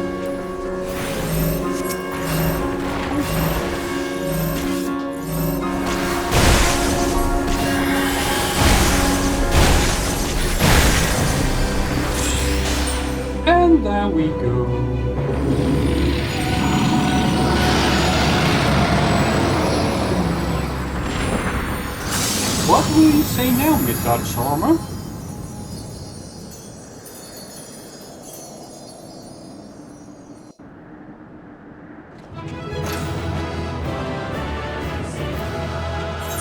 Here, have my commendation.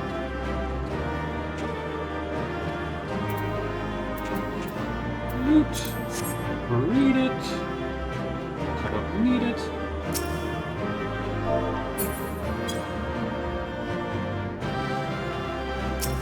Oh.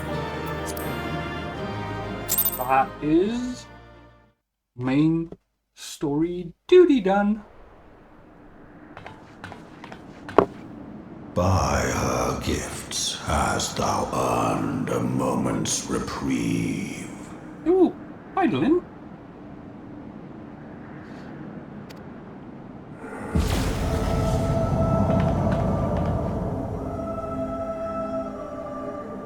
Speak, mortal, and I shall listen. Ooh. Guided by a star. My people have heard the song. Ishgard shall burn. Why? Sons must answer for their father's misdeeds.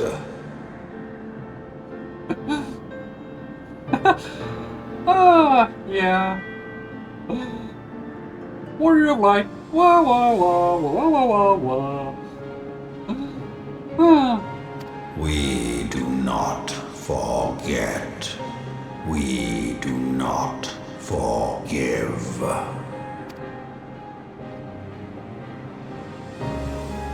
Seven children did I sire.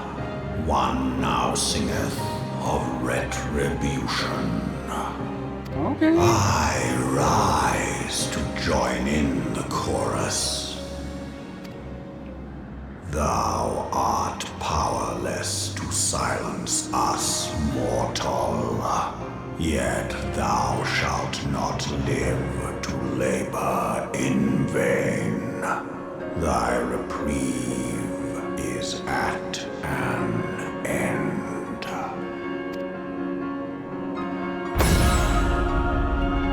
Not so easy. Trickery is thy shield. This frail, ignoble creature is not gifted, but chosen. Warrior of Light. Hearken to me, Hydaelyn.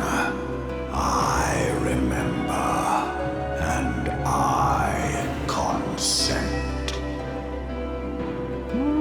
Wait, what? You remember something and you consent? That kind of speaks of a pact between gods? Or at least insofar as Midgardsormr can be called a god? Well, I don't know. You consent. That is interesting. Fear not, mortal. I shall not harm thee. Okay.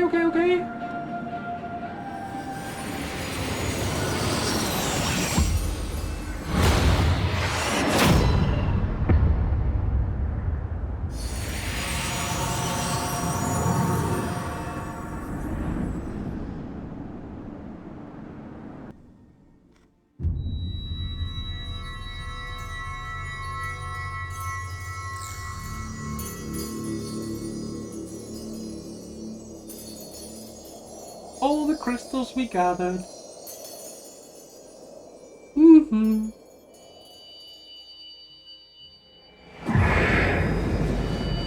Ifrit.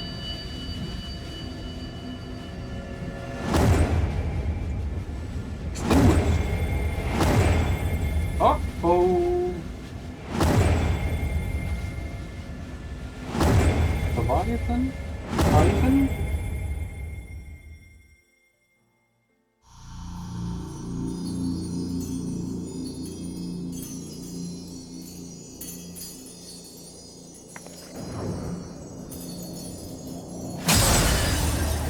Uh-huh. I don't like this. I will not harm thee. Yeah, but I will nerf thee. Mayhap thou thinkest me an oath breaker. Dude, I do not even know what oath we're supposed to be upholding. Thou art mistaken. If thou comest to harm, it shall be by another's hand, not mine. I will not harm thee, but I shall allow you to come to harm. He definitely did not learn of the Hippocratic Oath. I did but strip thee of thy mistress's feeble blessing. Thou didst profit much by her grace, but no more. Well, rip Warrior of Light.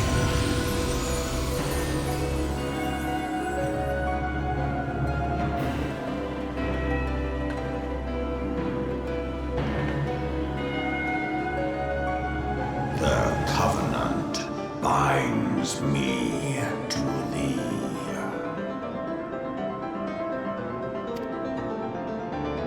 I shall watch, listen, and wait.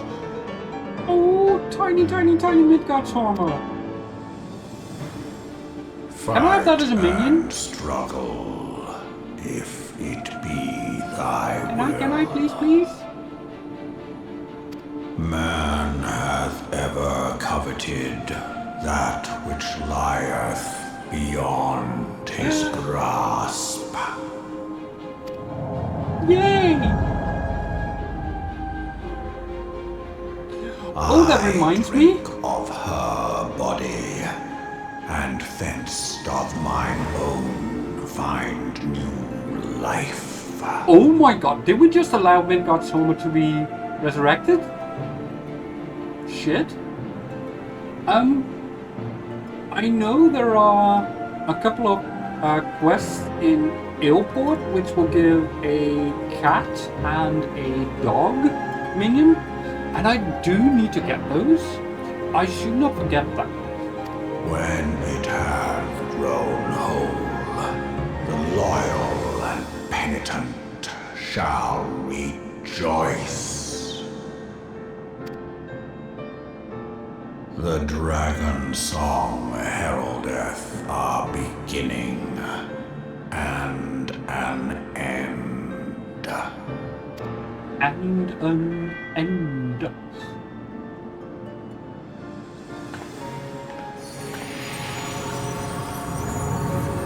Also, you are a bit of a dick.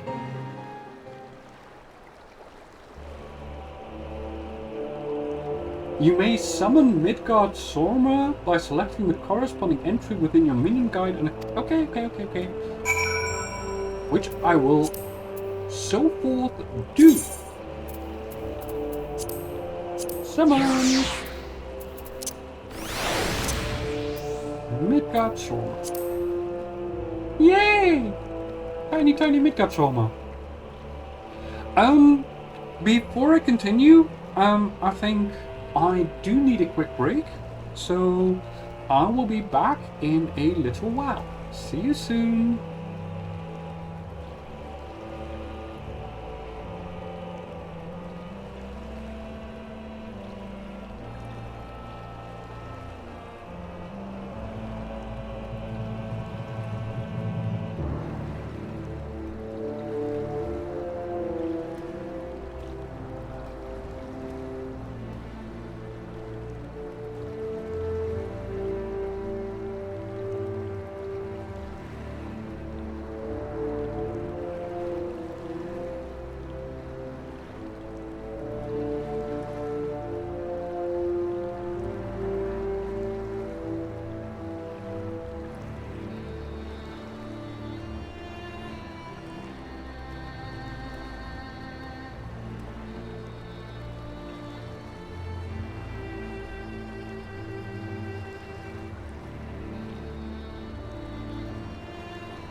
And I'm back. I also got myself a sandwich because I do need some extra energy today. But first, let us continue the main story quest. I was beginning to fear the worst. Were those explosions I saw? Ah, but you shouldn't waste time talking with me. Alfino left a message stating that you were to return to the Rising Stones at once. Okay, will do. Also, I can do those quests. It is of no concern, right?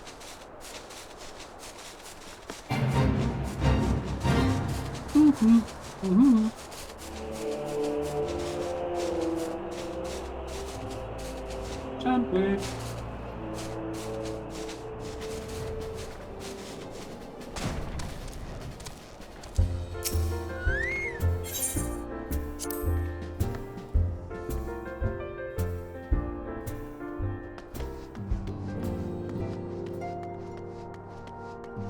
Don't forget to say hi to Tataru. Also, hi Flamin, hi Lucia. Oh, Stola, Papalimo, Ida and Thancred, and Mandrida. Hi everyone.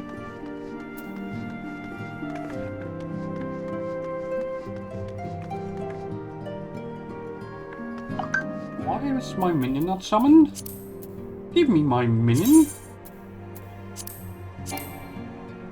Unable to summon minion here. Okay. If you so wish.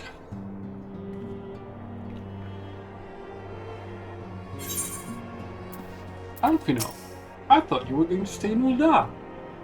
Praise the 12 that you are hale and whole. I came as soon as Minfilia informed me of Sir Emmerich's request. You have completed your investigation of the Keeper of the Lake, I take it? Then I would hear your report. It's not gonna be good!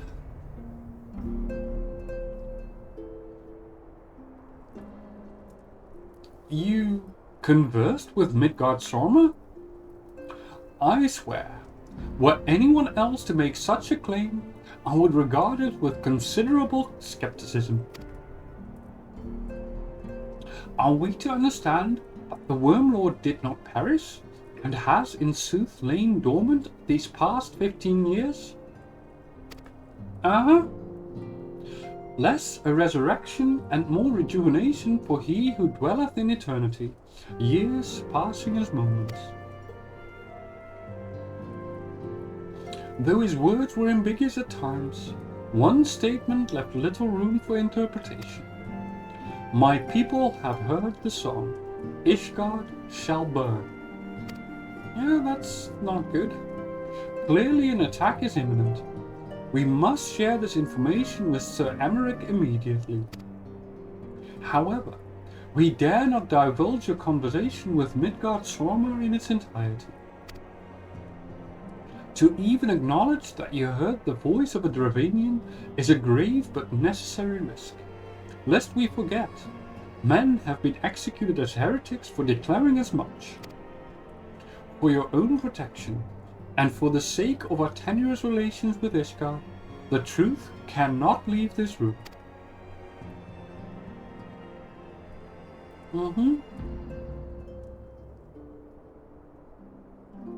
I do not disagree with this.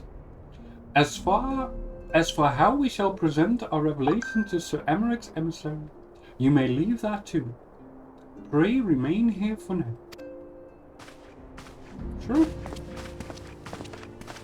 Right.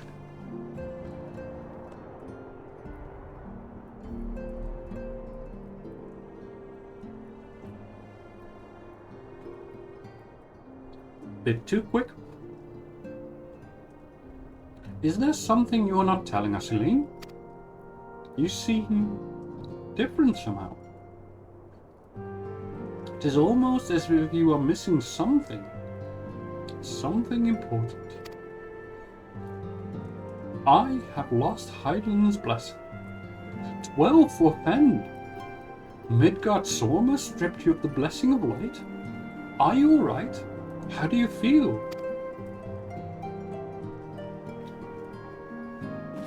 I see. It is a relief to hear that you are otherwise unharmed. It beggars belief that any being could possess the power to deprive you of a blessing. Midgardsormr made mention of a covenant, did he not? One of the ancient myths regarding Silvertear Falls states that when the waters came into existence, so too did the Great Worm. Althek and Nymeia, brother Time and sister Fate, decreed that Midgardsormr ever watch over the source, from which all water and magic was said to flow. I wonder, what if this was the covenant of which he spoke? It was not the gods with whom he treated, but Heidelin herself. Well, if he is watching over you as he claimed, mayhap he will have an opportunity to ask. Let us keep this matter to ourselves. I do not wish to burden our friends needlessly. Do agree. Do agree. Okay, now time. Not time. Art thou a pawn, a master of thy fate? What hast thou wrought by thine own hands, mortal?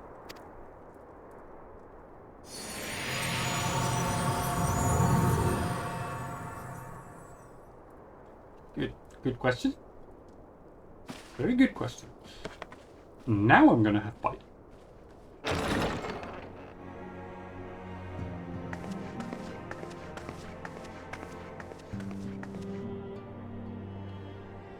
My friend, I can scarce believe it. You confronted the Worm Lord and lived to tell the tale.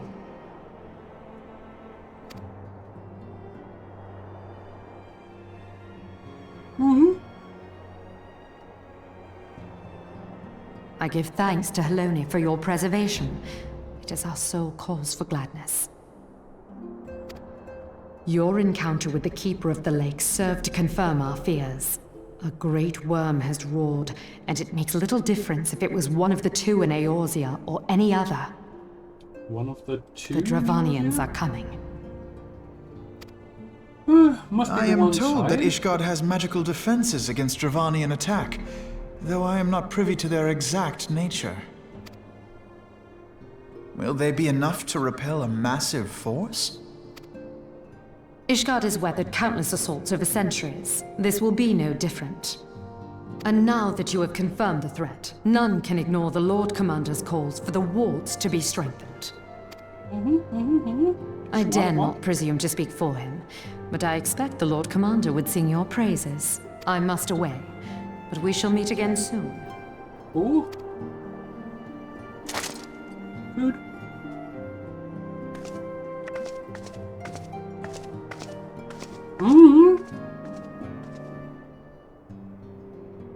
Yep. Countless assaults weathered, and this will be no different? Why am I not convinced? Because you shouldn't be.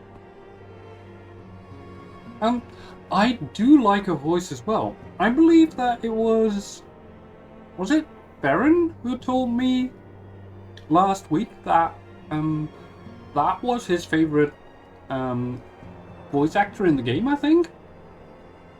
And yeah, he did have 7 kids, and that would mean that either the 2 that remain in Eorzea are either 2 of his kids or Midgardsormr himself and one of his kids.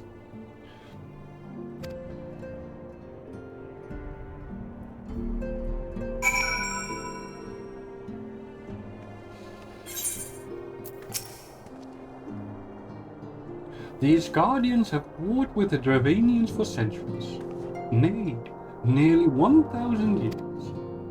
In all that time, not once have their enemies breached their defenses and entered the city proper. Yet regardless of how strong these magical wards may be, we nevertheless fear that the Asgardians are underestimating the gravity of the situation. Though it was not Midgardsormr who ruled, a call to arms by one of the First Brood cannot be ignored. Until such time as they choose to request our aid, however, we can do naught but observe the situation at a distance, and pray that our fears are unfounded.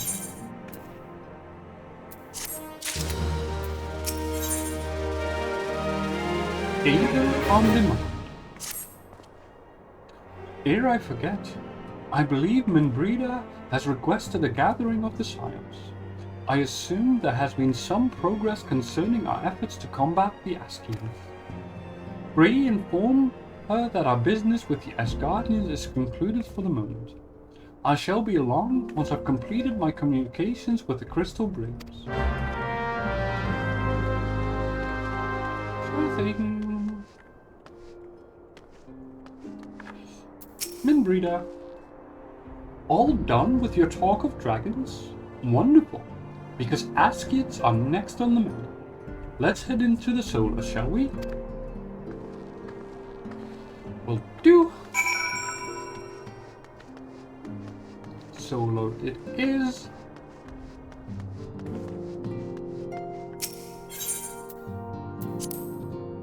I must say though that for some reason I am doing a lot more talking than I am doing fighting.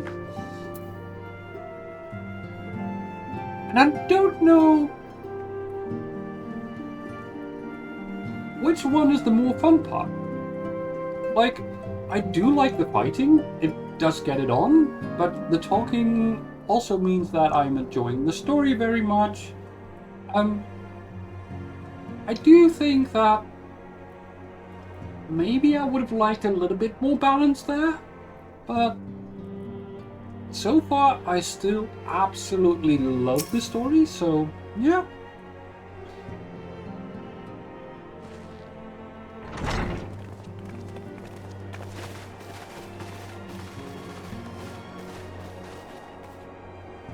Now that everything's calmed down a bit, relatively speaking I mean, I thought it might be a good time to share our progress on the weapon. I could describe Final Fantasy XVI without what I just said? Oh my god. Well, isn't that kind of Final Fantasy in general? Like, a lot of talking, a lot of story, and some fighting in between? I believe we're on the verge of a breakthrough. Well, don't keep us all in suspense.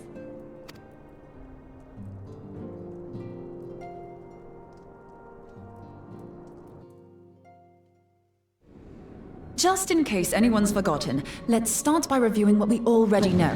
So, an Ascian is an immortal because its soul doesn't return to the ethereal realm when its host is defeated. Instead, it flees to the place that lies between our world and the void.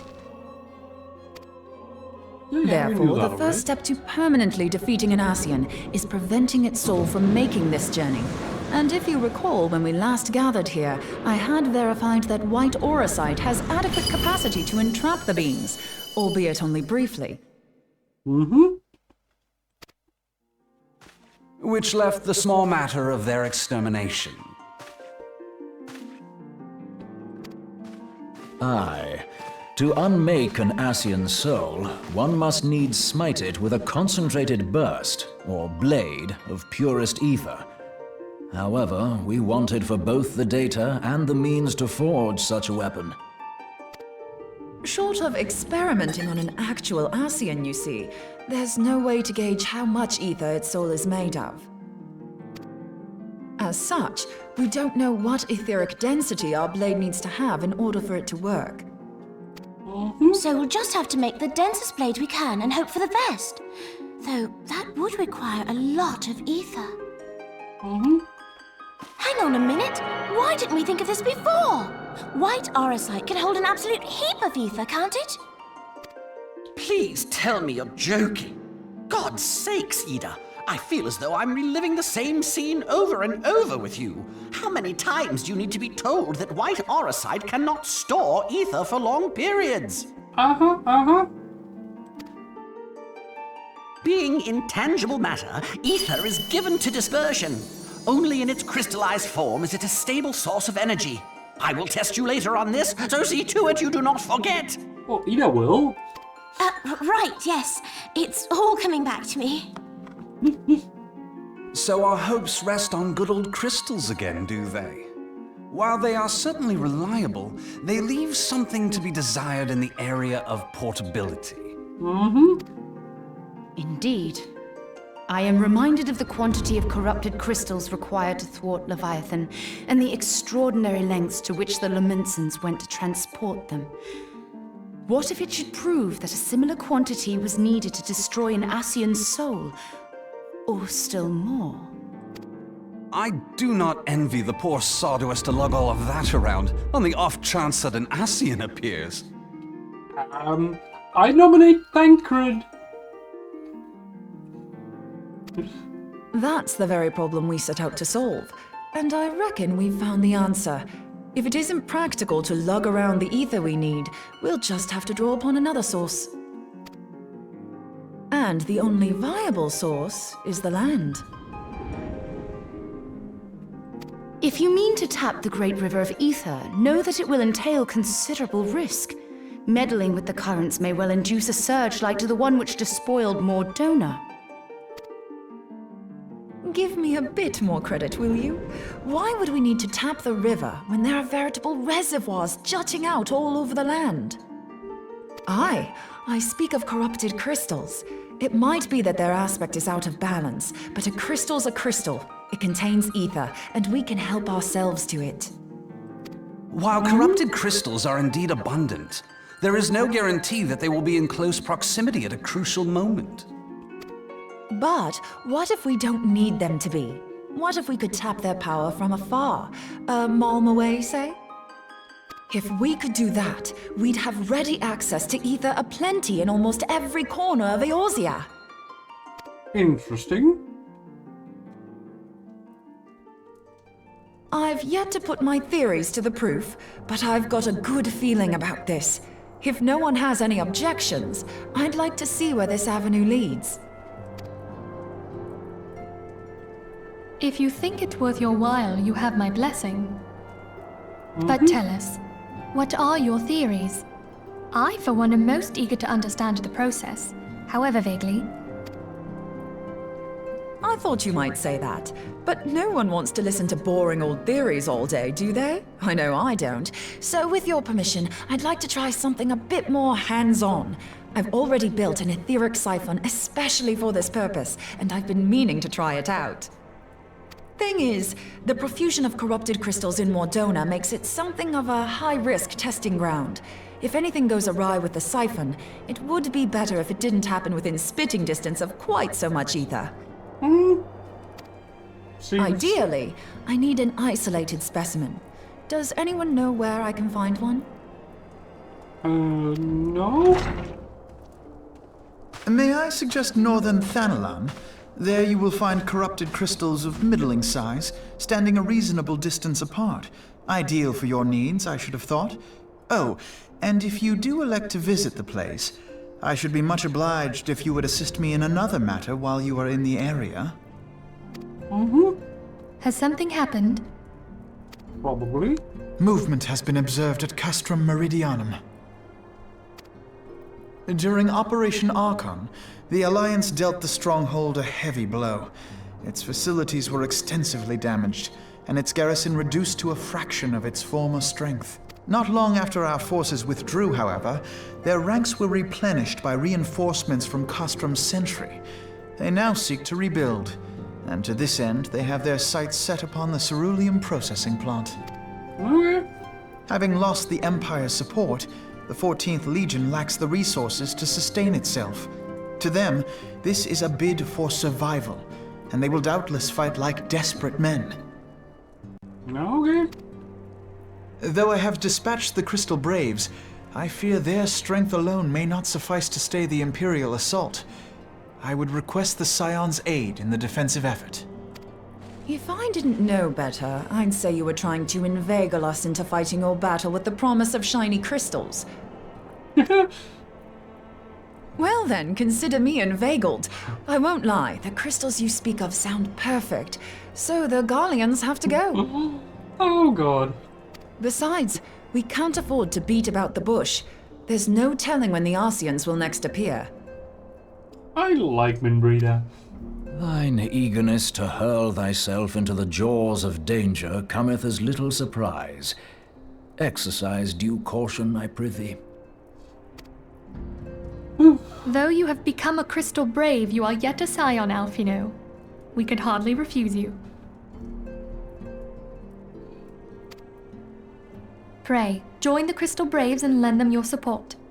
Thangred and Papalymo shall accompany you. Cool.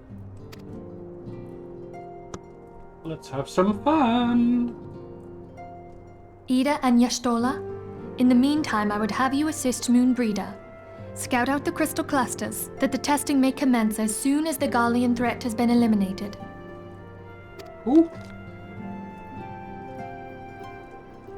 If it please you, I shall continue mine own experiments on white orosite. Do so. Thank do you, so. Arianger.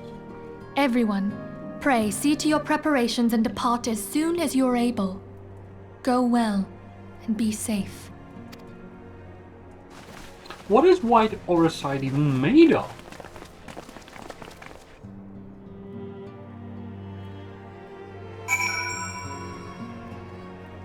We know so little about this stuff.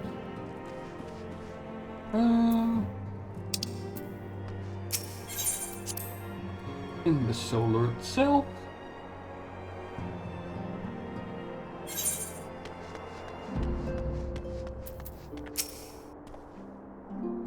It would seem that events have once more conspired to rob us of rest and recuperation.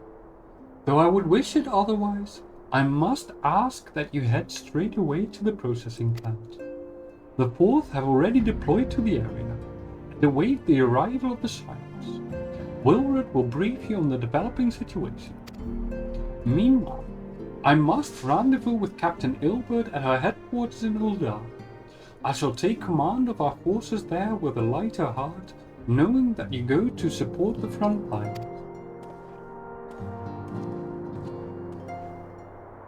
I can do that.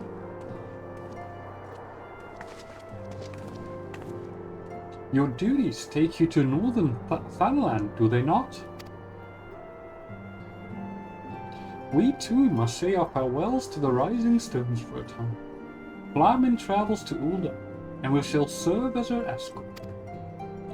At my daughter's behest, I go to contact certain old acquaintances in the Gilded City. We are beset on all sides by civil unrest and imperial machinations, threatened by primals and troubled by dragons. We need all the allies we can muster. Many of my friends hold positions of power, you see, and it is my hope that they can be convinced to aid the Scion's cause. If past events have taught us anything, then we know that Eorzea must present a united front, or we shall fall. How extraordinary that my little Ascilia is involved in such far-reaching affairs. I am proud that I might now stand at her side not only as a mother, but also as a colleague. A colleague with influential connections.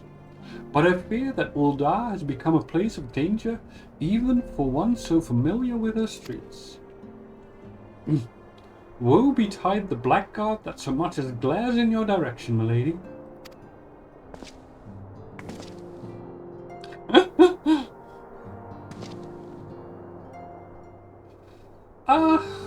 I shall be well protected, it seems. Shall we be on our way then?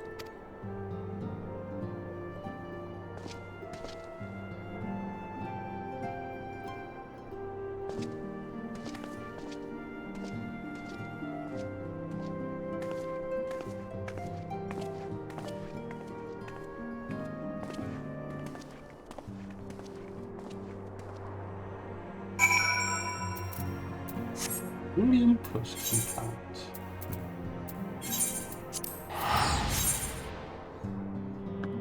Here we go.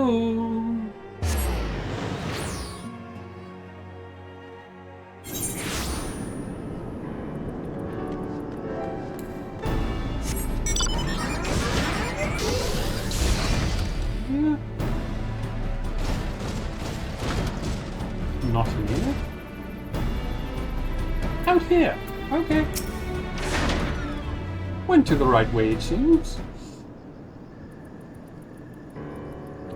Commander Leveliers, send word that you be coming. A veteran of your talents is most welcome. Not that I don't think we can handle the situation, mind you. I've learned a trick or two since that disaster with the Armada. Well, that's where you remind me of. Okay. But returning to the task at hand. The Flames reconnaissance scouts have reported Imperial soldiers assembling at Rauban's. Such a force is likely interested in only one thing: getting their hands on the resources found here at the processing plant. The Garleans could begin marching on us at any time. Ray speak with Lieutenant Edelstein that we might coordinate our counter-strategy. In the meantime, I will inform the others that you have arrived. No doubt it will be cool. Words are hard. No doubt it will be welcome tidings.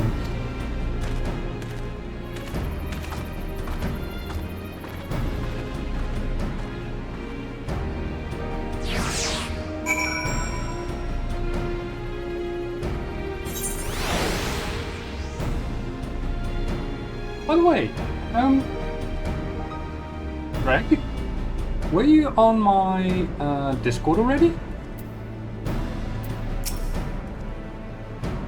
Corporal Trapan, my soldiers yet tell tales of your deeds during Operation Arkham.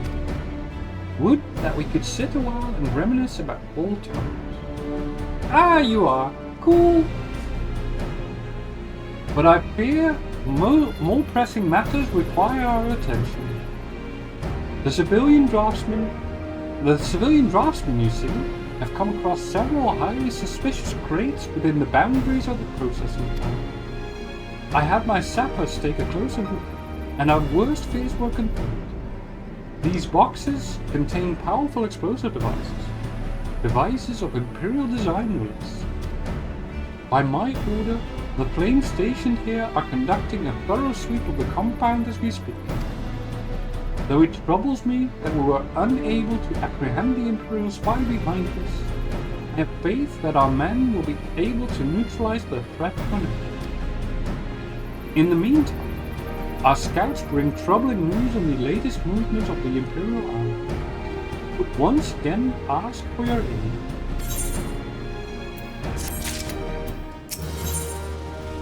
On the counter-offensive,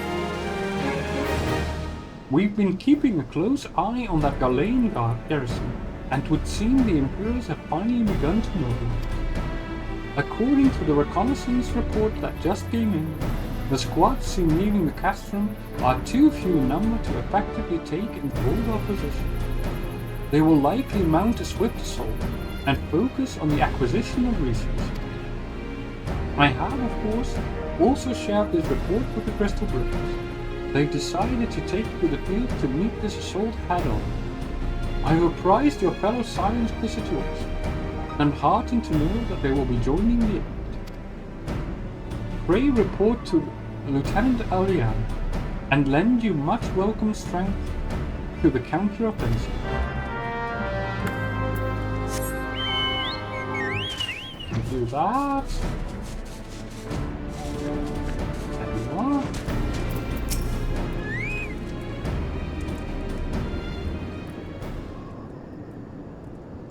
Glad to have you with us, Elaine. As I'm sure Lieutenant Edelstein has explained, the Garleans have deployed a small force from Castrum Meridian. Their main column assembles to the north near Dalamut's talons, but we've also spied several squads attempting to conceal themselves on the approach to the west. They wish to rush forth and commit to battle with the main column, leaving the detached force free to raid the plant and pillage supplies. Not much of a strategy, but these are desperate men. Captain Ilbert.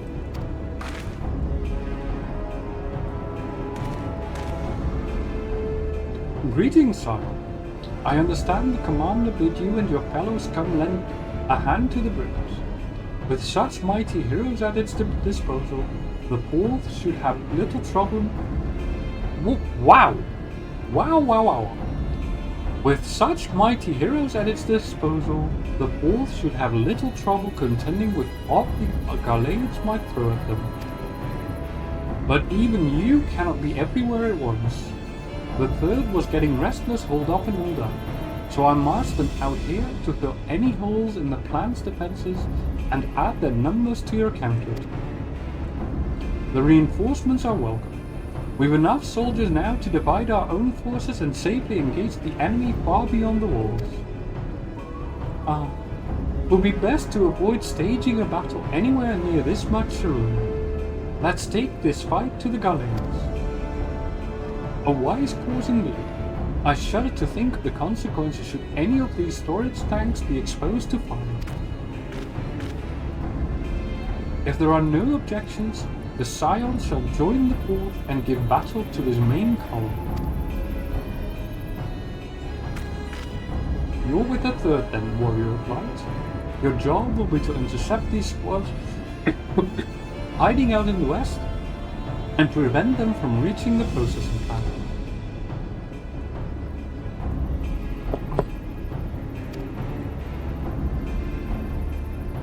When you're ready to proceed, report to Lieutenant Yuyuhase. His scouts should have a rough idea of where the Imperials have concealed themselves by now.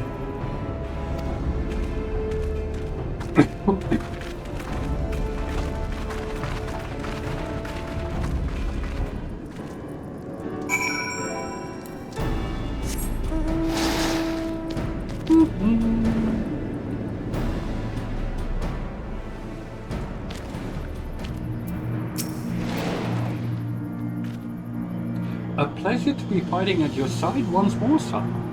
Our operations invariably succeed when you're around, and victories are wont to pave the road to greater coin.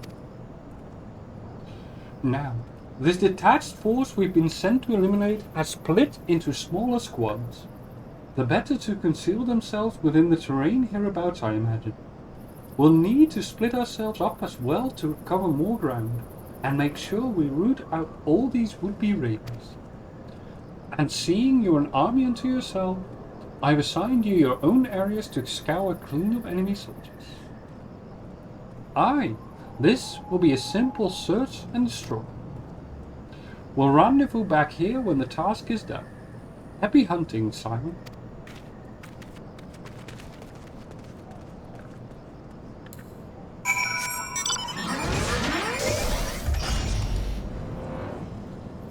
Okay.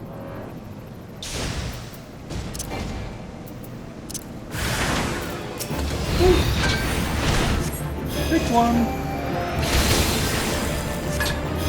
Also, and one.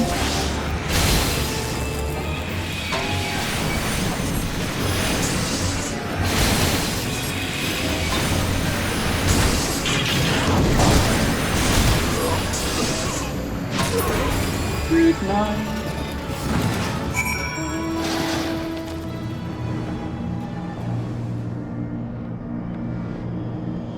Ooh, that is new. Wonder if I can let's summon my chocobo and give it a try.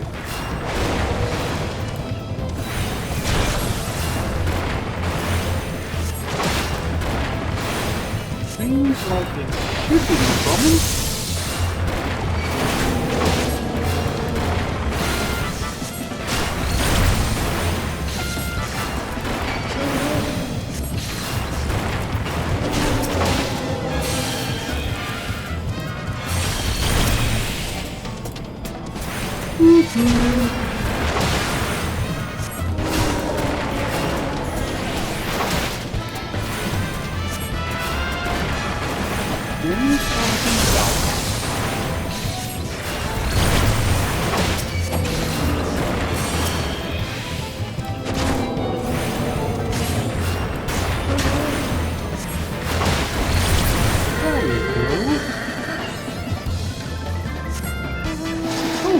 That's an achievement unlocked.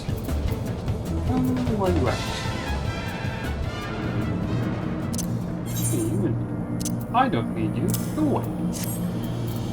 Achievements. Achievements. There we go. Buzzing buddies. See your chocobo to rank 5. Hey! Companion. Well, that means I can give you a skill or 2. There we go. I need to go over here.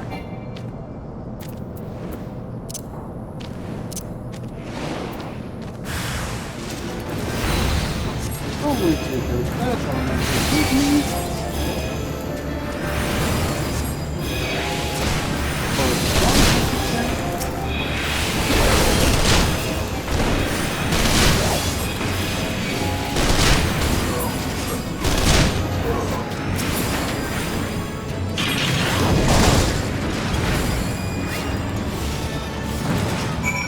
Next. Oh, I'm already done. Okay.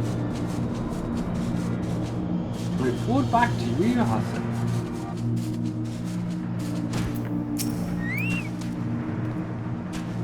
You seem grim, Sion. I'll take that to mean that, between us, more than a few Galanes won't be making it back to the Castro. These Imperials, though, they certainly made us earn our pay. I would be a happy man if I never had to tussle with another of those Magitech horrors. It is time we bid this war-torn land farewell. I will contact the Fourth, and let Lieutenant Alian know the West is now clear.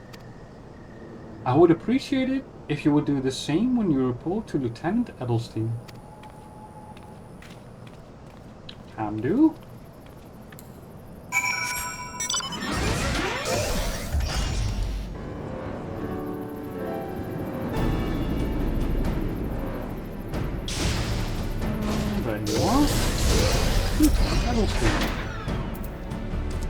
Corporal Khan, what news of the Galeans? Their raiding parties are no more? Excellent. The Amagina engineers will be most relieved to hear that the plant is no longer in any immediate danger. Thank you again for your assistance.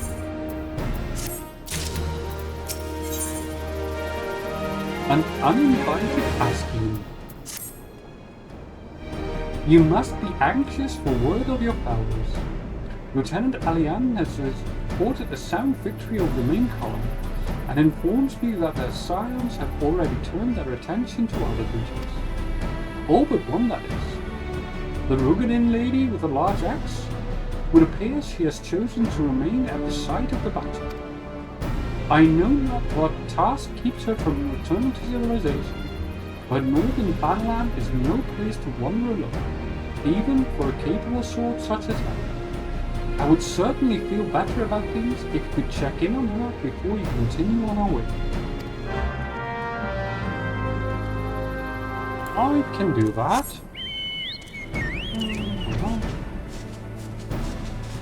Where you at? Yeah, a crystal, obviously.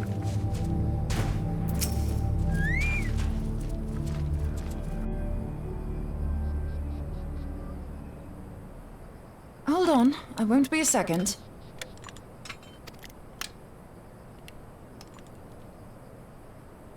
The beast seemed peckish, so I gave it a taste of my axe.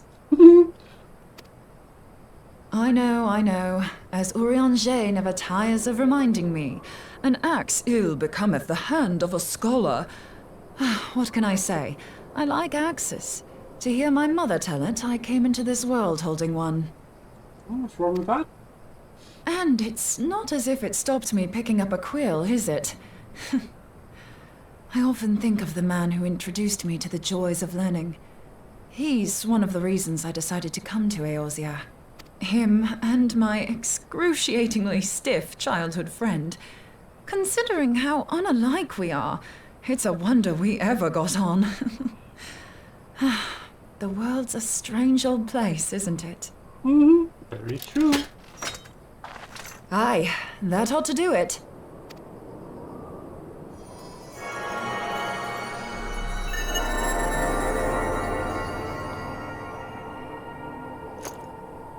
So far, so good.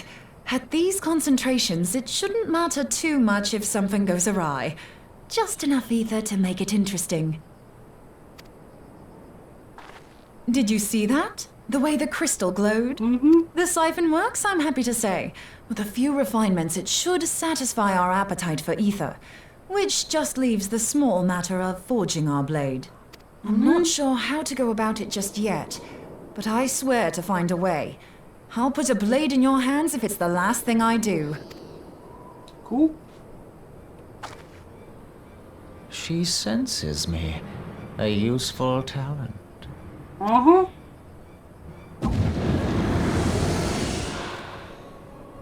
Hanasian, are they onto us? By your brand, I see you are an Archon of Sharlayan. Keeper of knowledge. Seeker of truth. Meddler. I don't know what the hell's you're saying, but I don't much like your tone. Your instincts serve you well. But come, be not unsettled on my account. That lovely brow was not made for frowns. But I waste my breath. Let me direct my words to one who understands them. We meet at last, warrior of light. I am Nabriales. And you have long been a thorn in my side. I suffered the overweening presence of Lahabrea that men might host the power of gods, only for you to undo my hard work. You're welcome. And also, it's a very, very much an unpleasure to meet you. Urianger is such a nerd. What gave you that idea?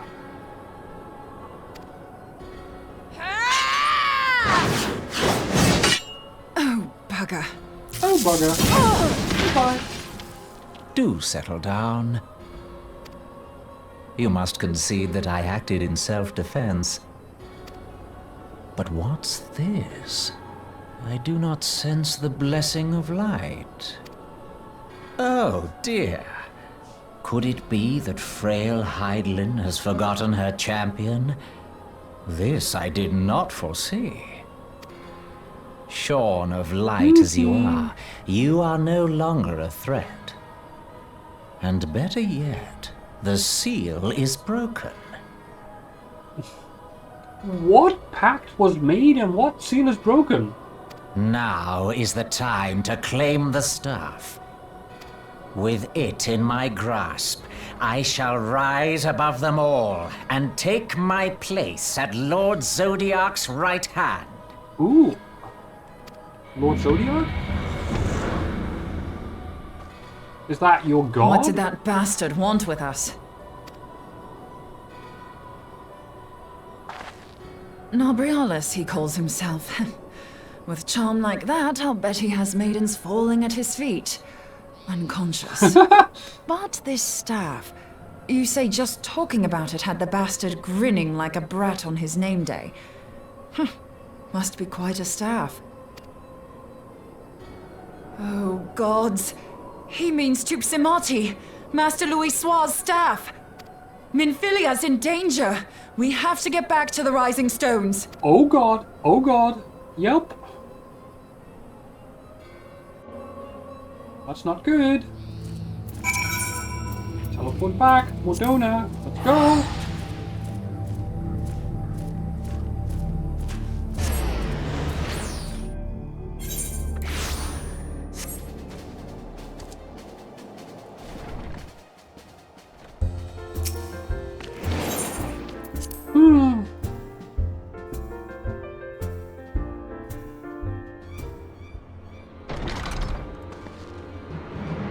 You're here! Master Louis' staff is kept in the solar, isn't it? Quickly now!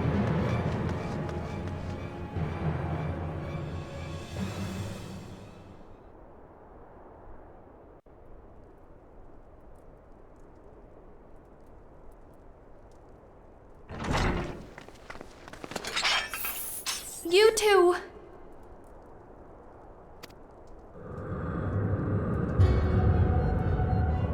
So, you were able to divine my intent.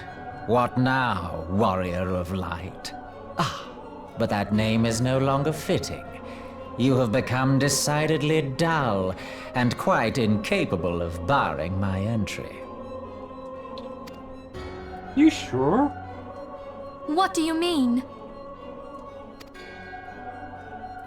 You truly do not know? Then I suppose it is only right that I enlighten you. Oh, stop with the damn puns! The blessing of light kept you and your fellow meddlers safe. It was that which prevented my kind from entering your domain. My kind, I say, though it had no power over the likes of Elidibus and La Hebrea. Being of this world, they could come and go as they please, while I could only look on. But I need look no longer. Now that the seal is gone, I mean to act. Unlike the others, I am not given to waiting. I shall take that staff and bring about the next rejoining. Over my dead Rejoining? body. Then it was your doing. The Isle of Val, the scholars, all of it.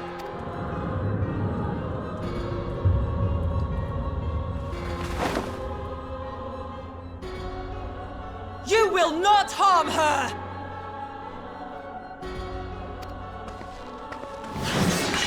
And she does it again.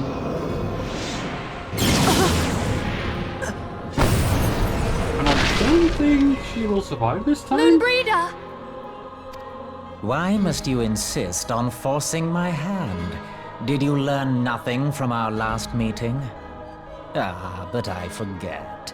My words fall upon deaf ears.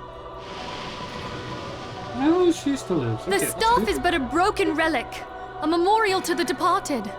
What possible use could you have for it?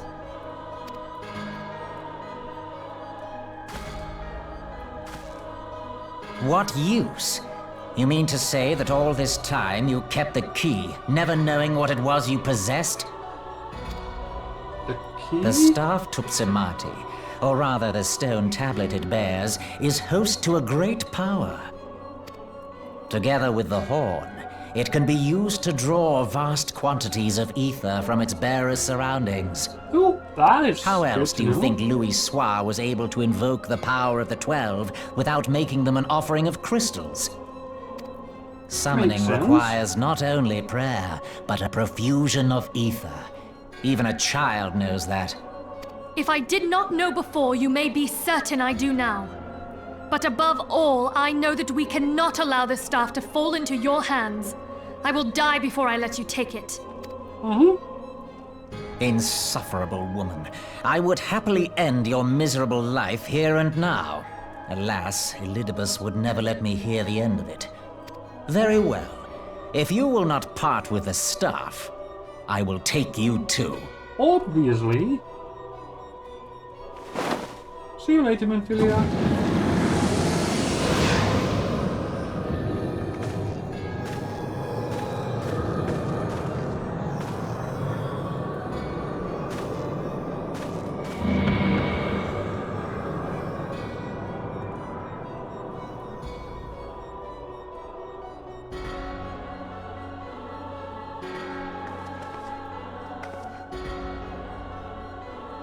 After them!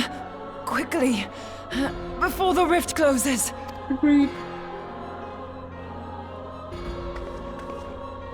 The only downside is, I would have to leave her where she is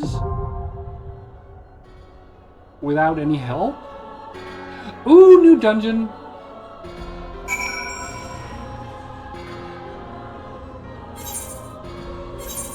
I can do that. Chrysalis. Is that a dungeon or a trial? No, Chrysalis. Not a trial, apparently.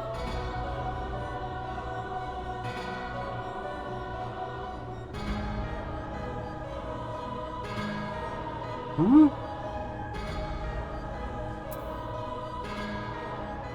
It is a trial. I am... Oh! I was blind as a bat. Oh, join it.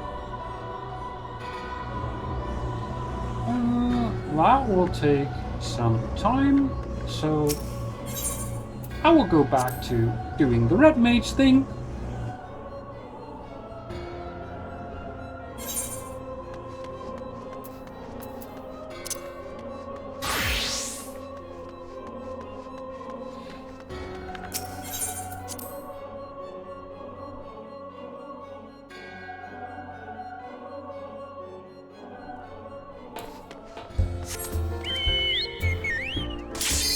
Oh! I need not do the red mage thing. That was easy. And quick.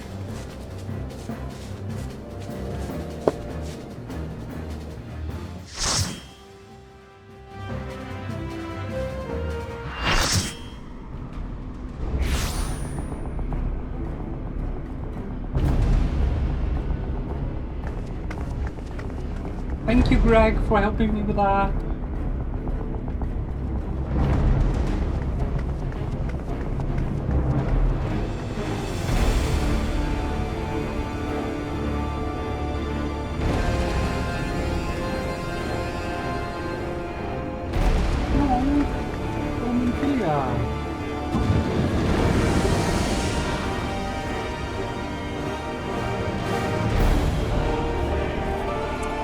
This feels the same as what Midgardsormr did. Like, yeah, I will not, you know, harm you.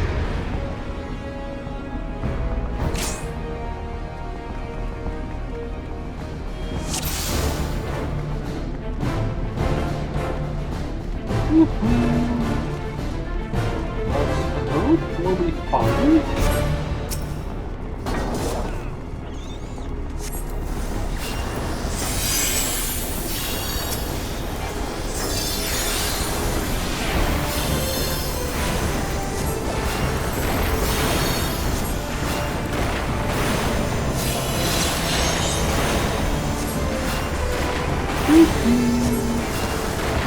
Because obviously I have no idea what I'm doing.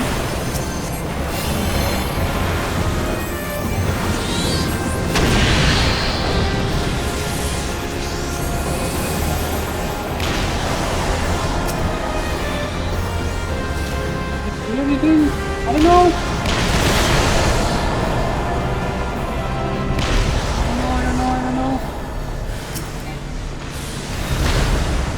I don't know. Oh!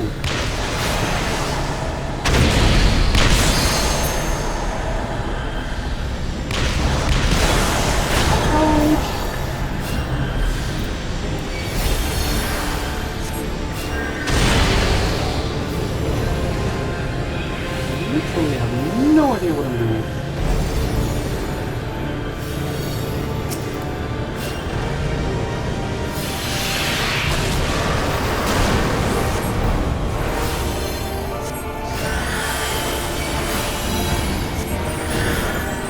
Have one action health.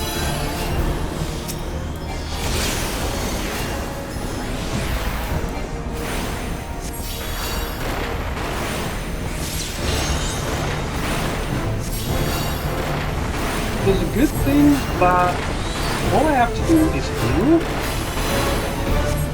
Like, it's so much easier to do that than it is to do anything else.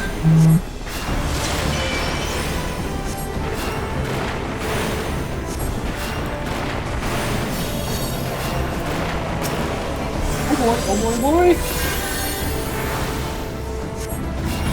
A lot of damage there.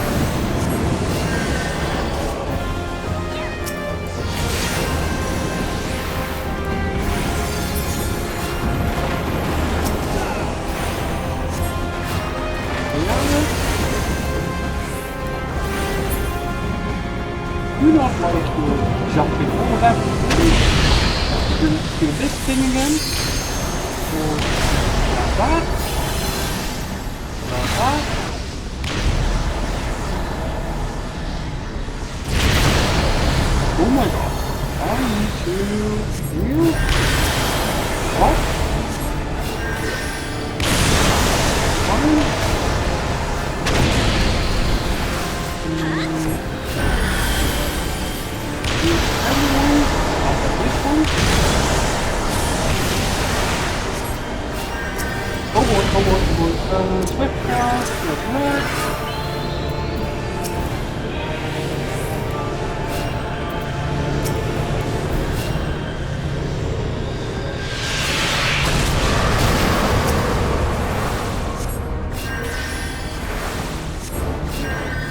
Light love.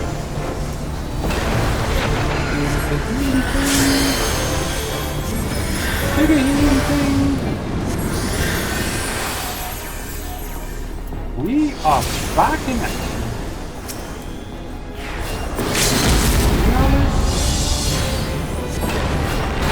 Let me give you a piece of my mind.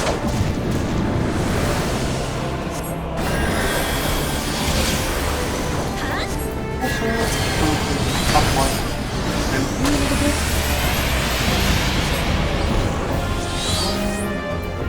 Like this, but that's that too. I'm good son. Oh boy.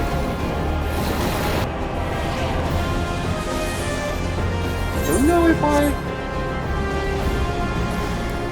find everyone is here.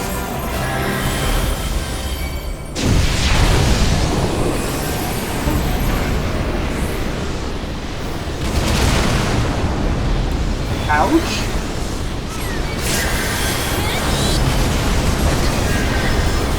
And I'm dead.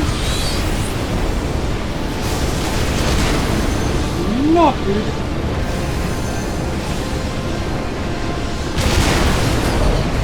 Ooh, the tanks need to get this. Okay.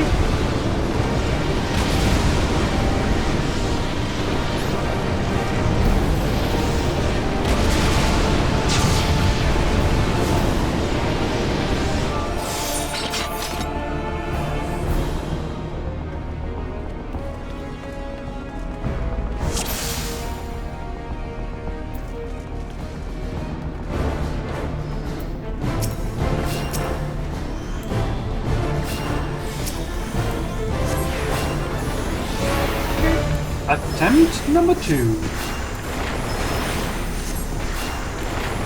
I think I might have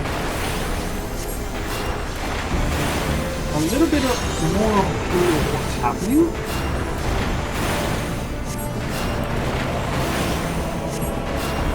Like, I am not supposed to be in that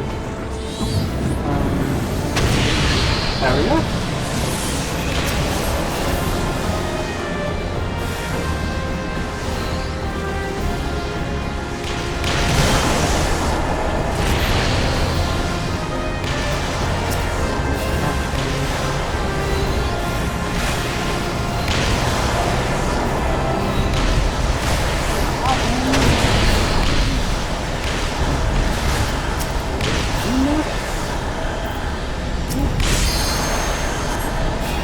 A little bit of health.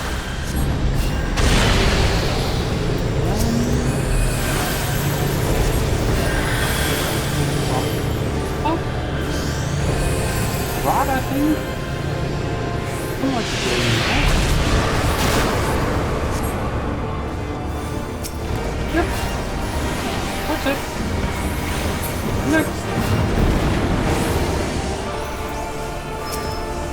Next box. So this is fairly easy, at least. I mean, phase 2. I would say this is like phase 1, and when it goes to the middle is phase 1.5. To my tank. Phase 2 is where the real fun begins.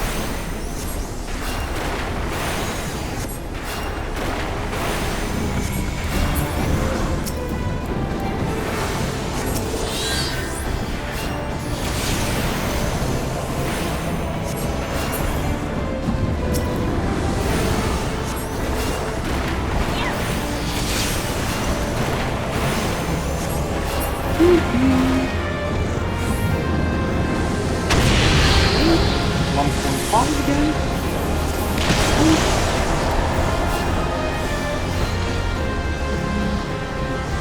That one.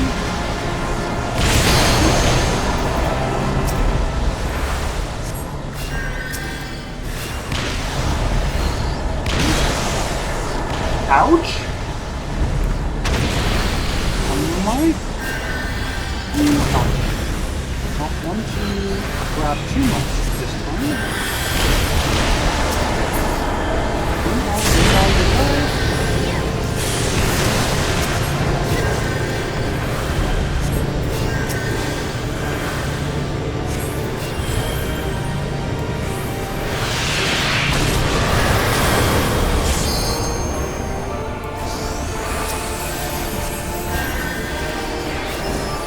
Didn't mean it, did he feel that?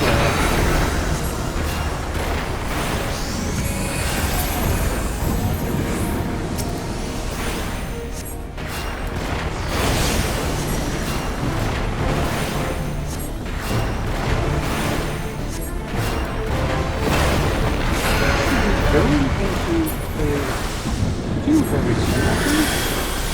Oh, yeah, not bad.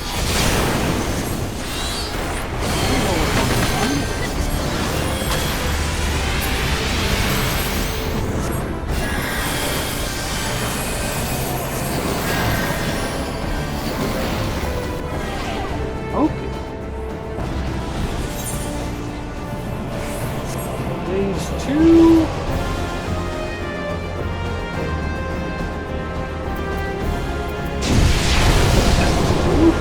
I do not want to be in there.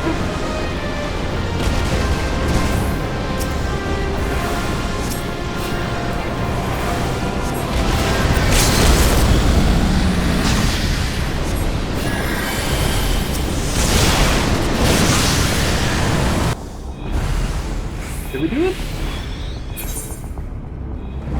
I think we did.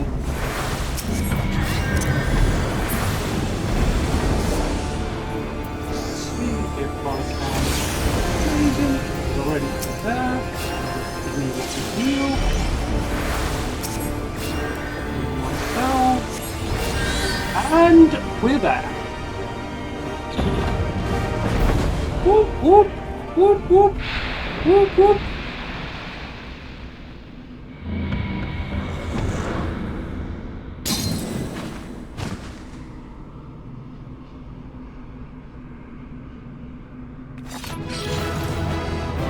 Yay! Duty complete.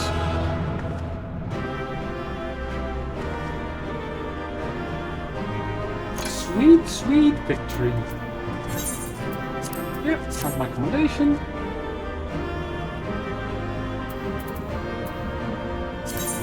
Leaving a good impression. Oh, accommodations. Okay. Nice.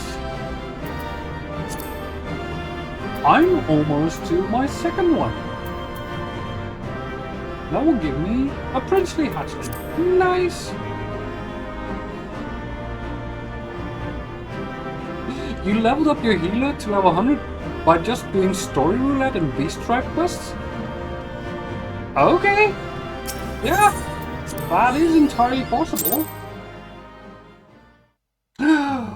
I did get it!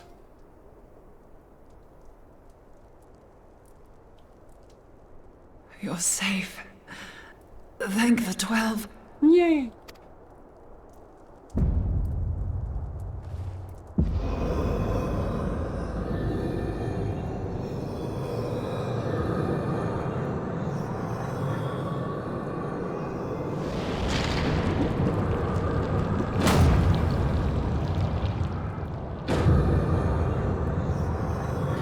You may have bested me this day, but what of the next? What of all the days to come? You would not be able to tell me how to heal in Stormblood and onwards? Simply because you did, like, roulettes that were beneath that level? I would expect it to be kind of more of the same.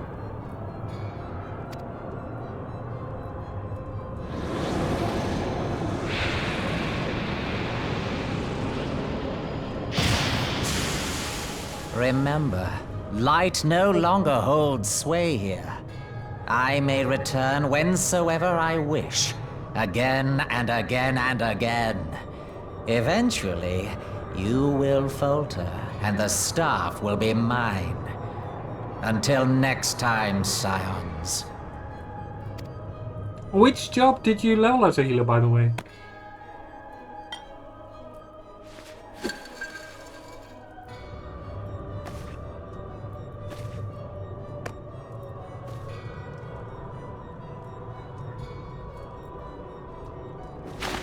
There will be no next time. This is the end.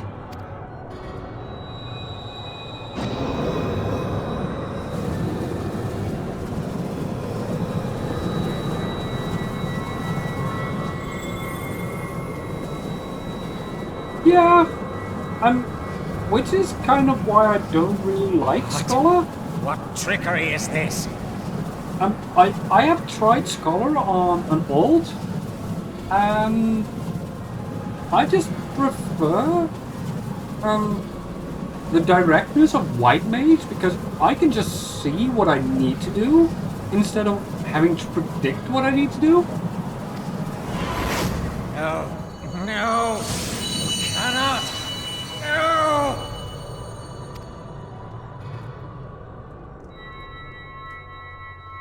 Okay, we trapped the Askian. Use Tube Samati to gather ether. Quickly, before he breaks free!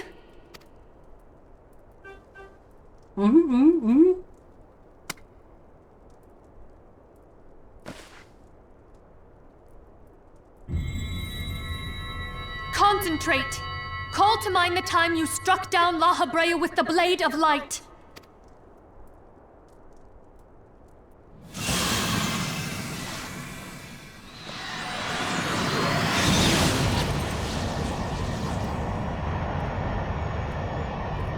Why won't it work? Is it because we lack the blessing of light? Maybe it's not enough? Damn it. So much ether. And it still isn't enough. Fools! No mortal prison can contain me! I shall make you pay for your insolence!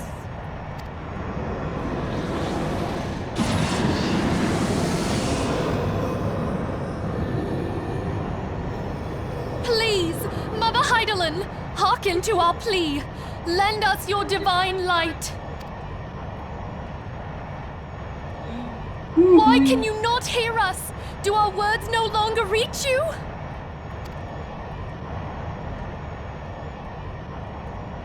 If only we had a bit more ether.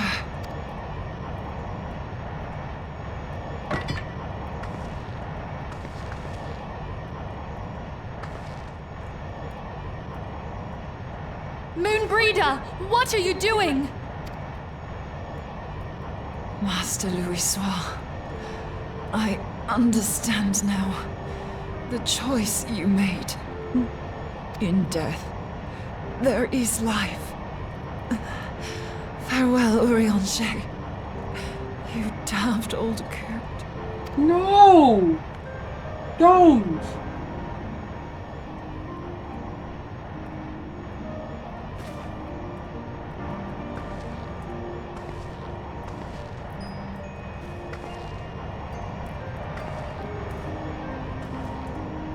Moonbreeder, no! You mustn't!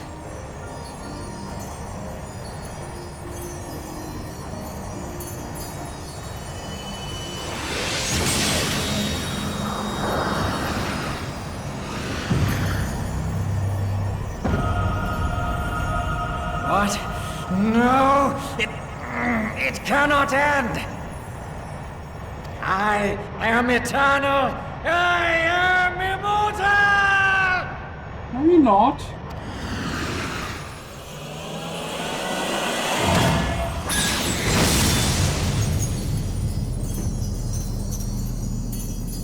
But at what cost?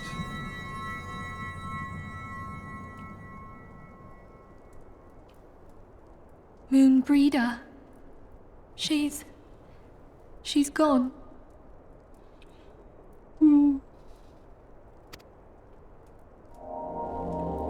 What is the base class for Sage? If I may ask?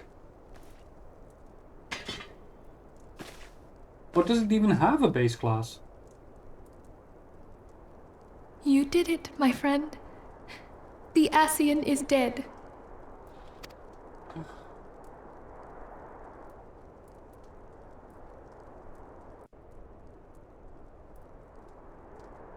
This device is a legacy of Moonbreeder's toils and sacrifice.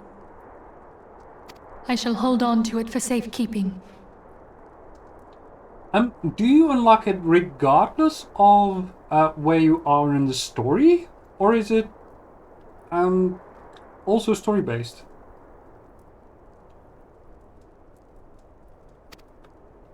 Minfilia, are you all right? I am. Oh, we were surveying northern Thanalan when we received the distress call. We returned as swiftly as we were able. It seems you have everything in hand, however. What happened here? Where is Moonbreeder? She's gone.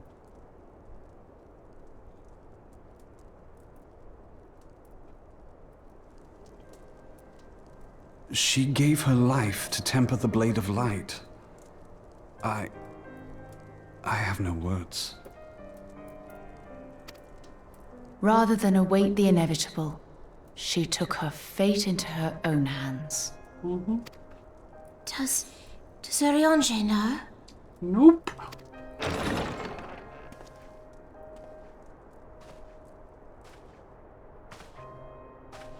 My friend, there is something I must tell you. I heard all, my lady. The moon sinketh, taking her leave of the heavens, yet her passing heraldeth the coming of a new day. Moonbreeder hath fulfilled her destiny, hath she not?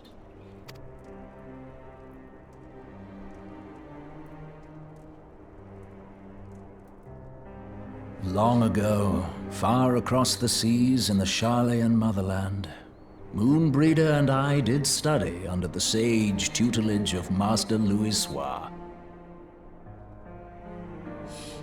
Full oft did he impress upon us that knowledge existeth to serve the greater good. This sentiment, however, was contrary to the nation's policy of neutrality, which censured intercedence in the affairs of foreign lands.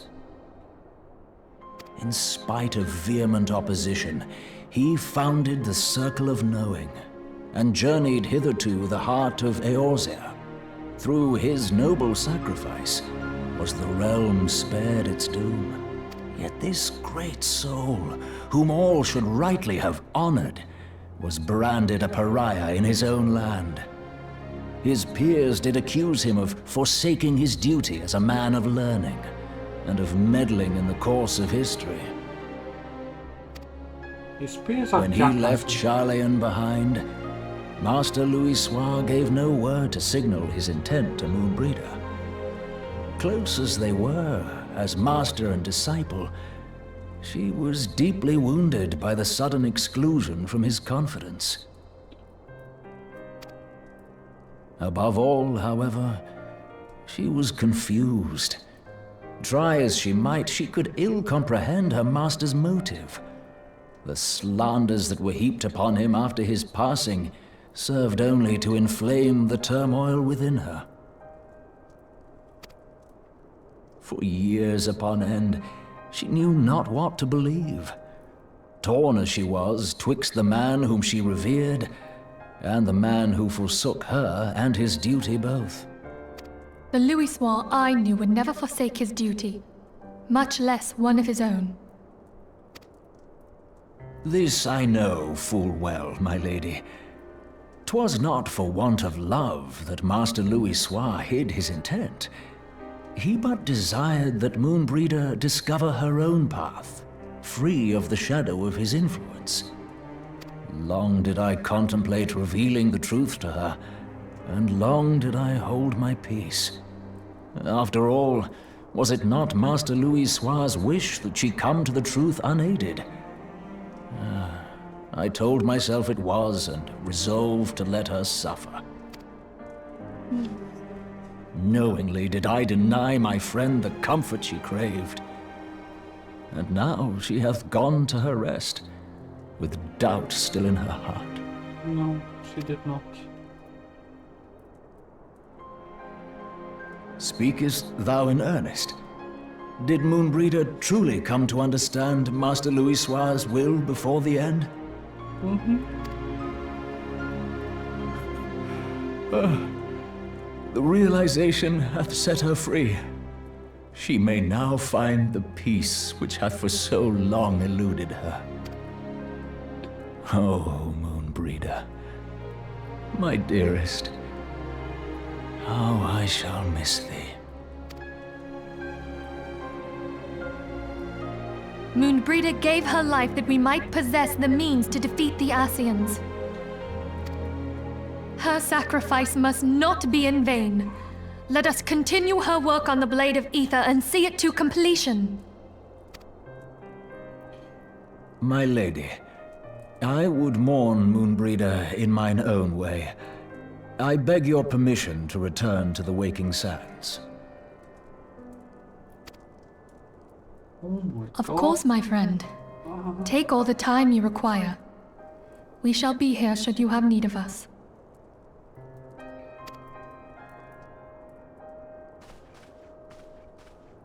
Oh God, that hit me like a brick.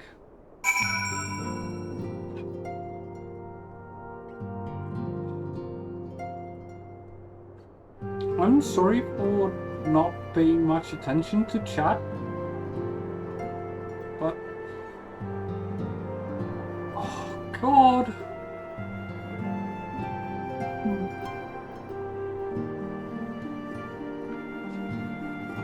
Whew.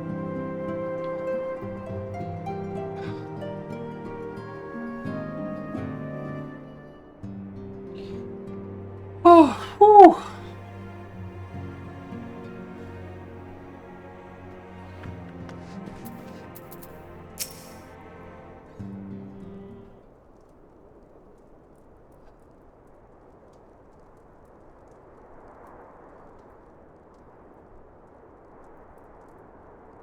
Only need the level and the expansion registered in your account. Okay. Well, we'll see. Never have I seen Urianger so utterly defeated. No one should be made to suffer such grief. We shall gather in the Chilean manor to celebrate Moonbreeder's life and mourn the passing.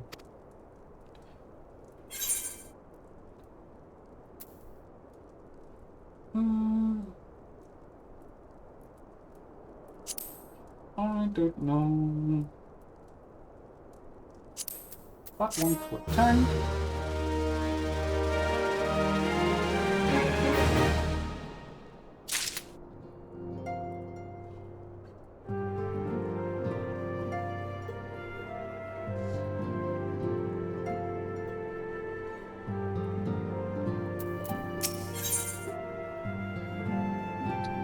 In memory of Moonbreeder. As Moonbreeder was a native of Chilean, I feel it is only fitting that we gather before the mark of the skull. Are you familiar with the stone? It is a monument found at Rathafoss, and is sacred to Thaliak, guardian deity of the City of Learning. There shall we pray for our dear friend's soul, and bid her a peaceful return to the light of the Mother Crystal.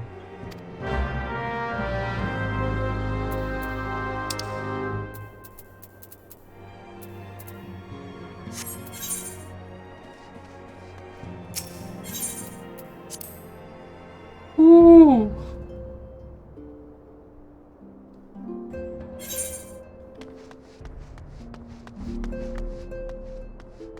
And it's completely empty.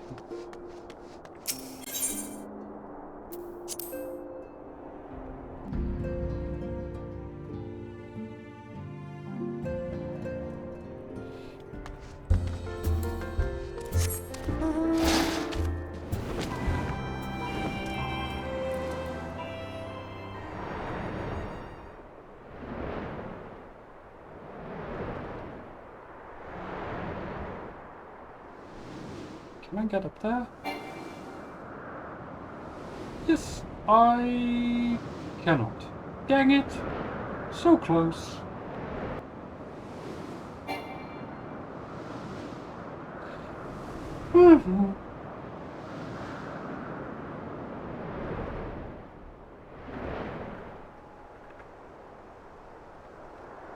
There.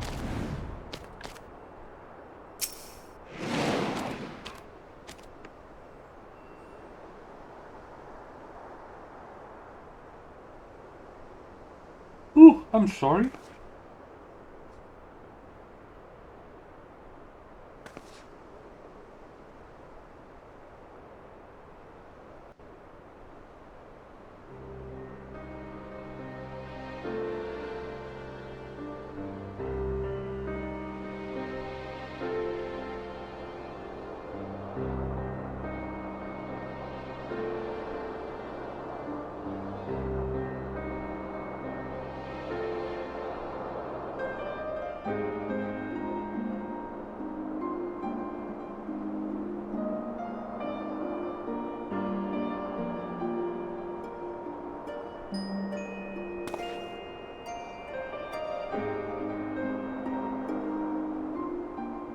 Forgive me, Moonbreeder.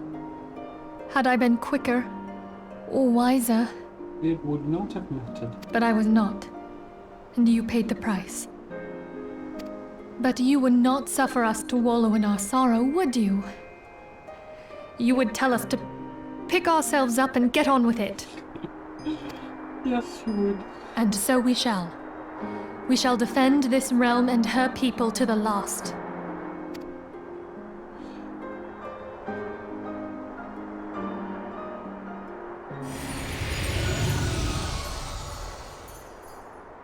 Life for death, a fair exchange.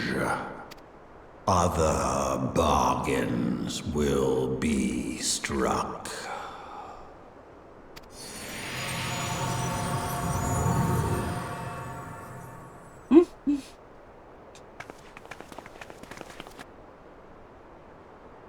We have not seen the last of Midgardsormr.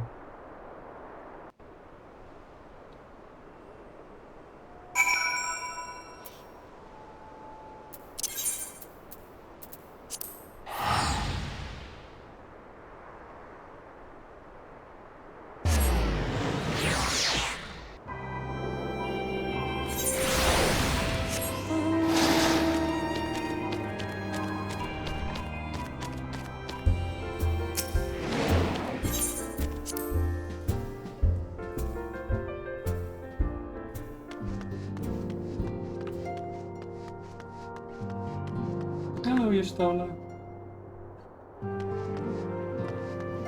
And Tancred, Papalimo, and Ida. Where's Tataru?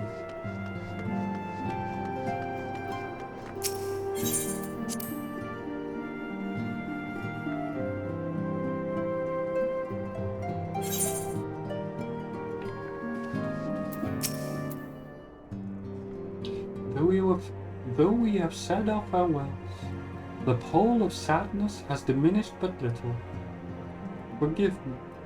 As antecedent, it is my job to be the pillar of strength for all others to lead.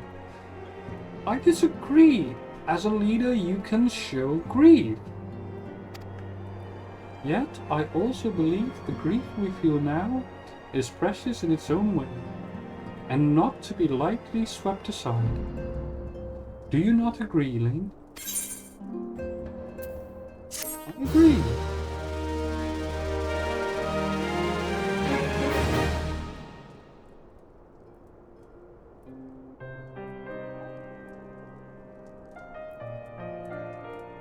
Tis as if a dagger has been thrust into my breast. But 'tis a pain we must learn to bear if we are to forge ahead with our duty. The battles we have fought have taken the lives of so many. Louisois, Moonbreeder, our fellows at the Waking Sands. Their spirit and dedication to our cause, however, will never be lost so long as we rise to fight once more. I hardly need remind you of this, of course. It is for my own benefit that I repeat these words, a reaffirmation of mine own chosen path. If I do not rebuild the foundation of my resolve, I am like to collapse in a fit of weeping. What's so bad about that? My apologies again, Elaine. There is no other to whom I could display such weakness. You are my pillar of strength, and I fear I shall have need of your steadfast presence in the days to come.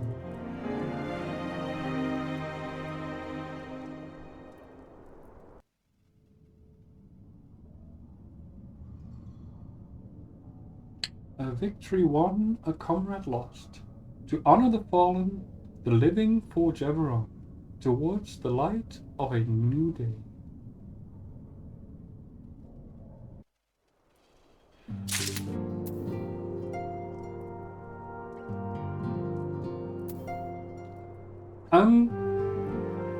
With that, I think I'm actually gonna call it a day.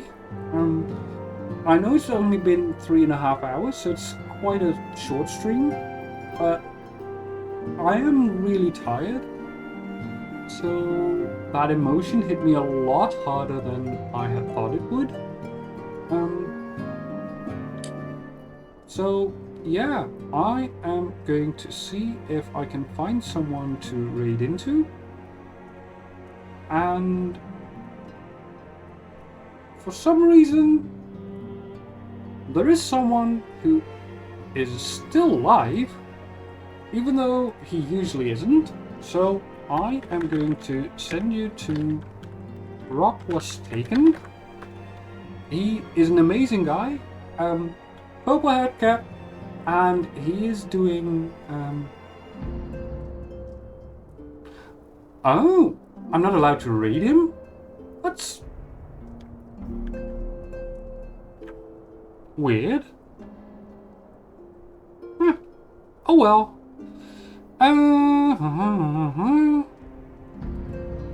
Then let me raid someone else, and I think I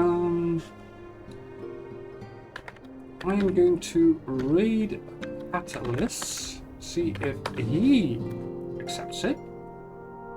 Yep. Catalyst is predominantly a Souls-like streamer. He does a lot of challenge runs and speed runs. He is far better at gaming than I am. But yeah, just say hi to him, and I will see you next time. Goodbye.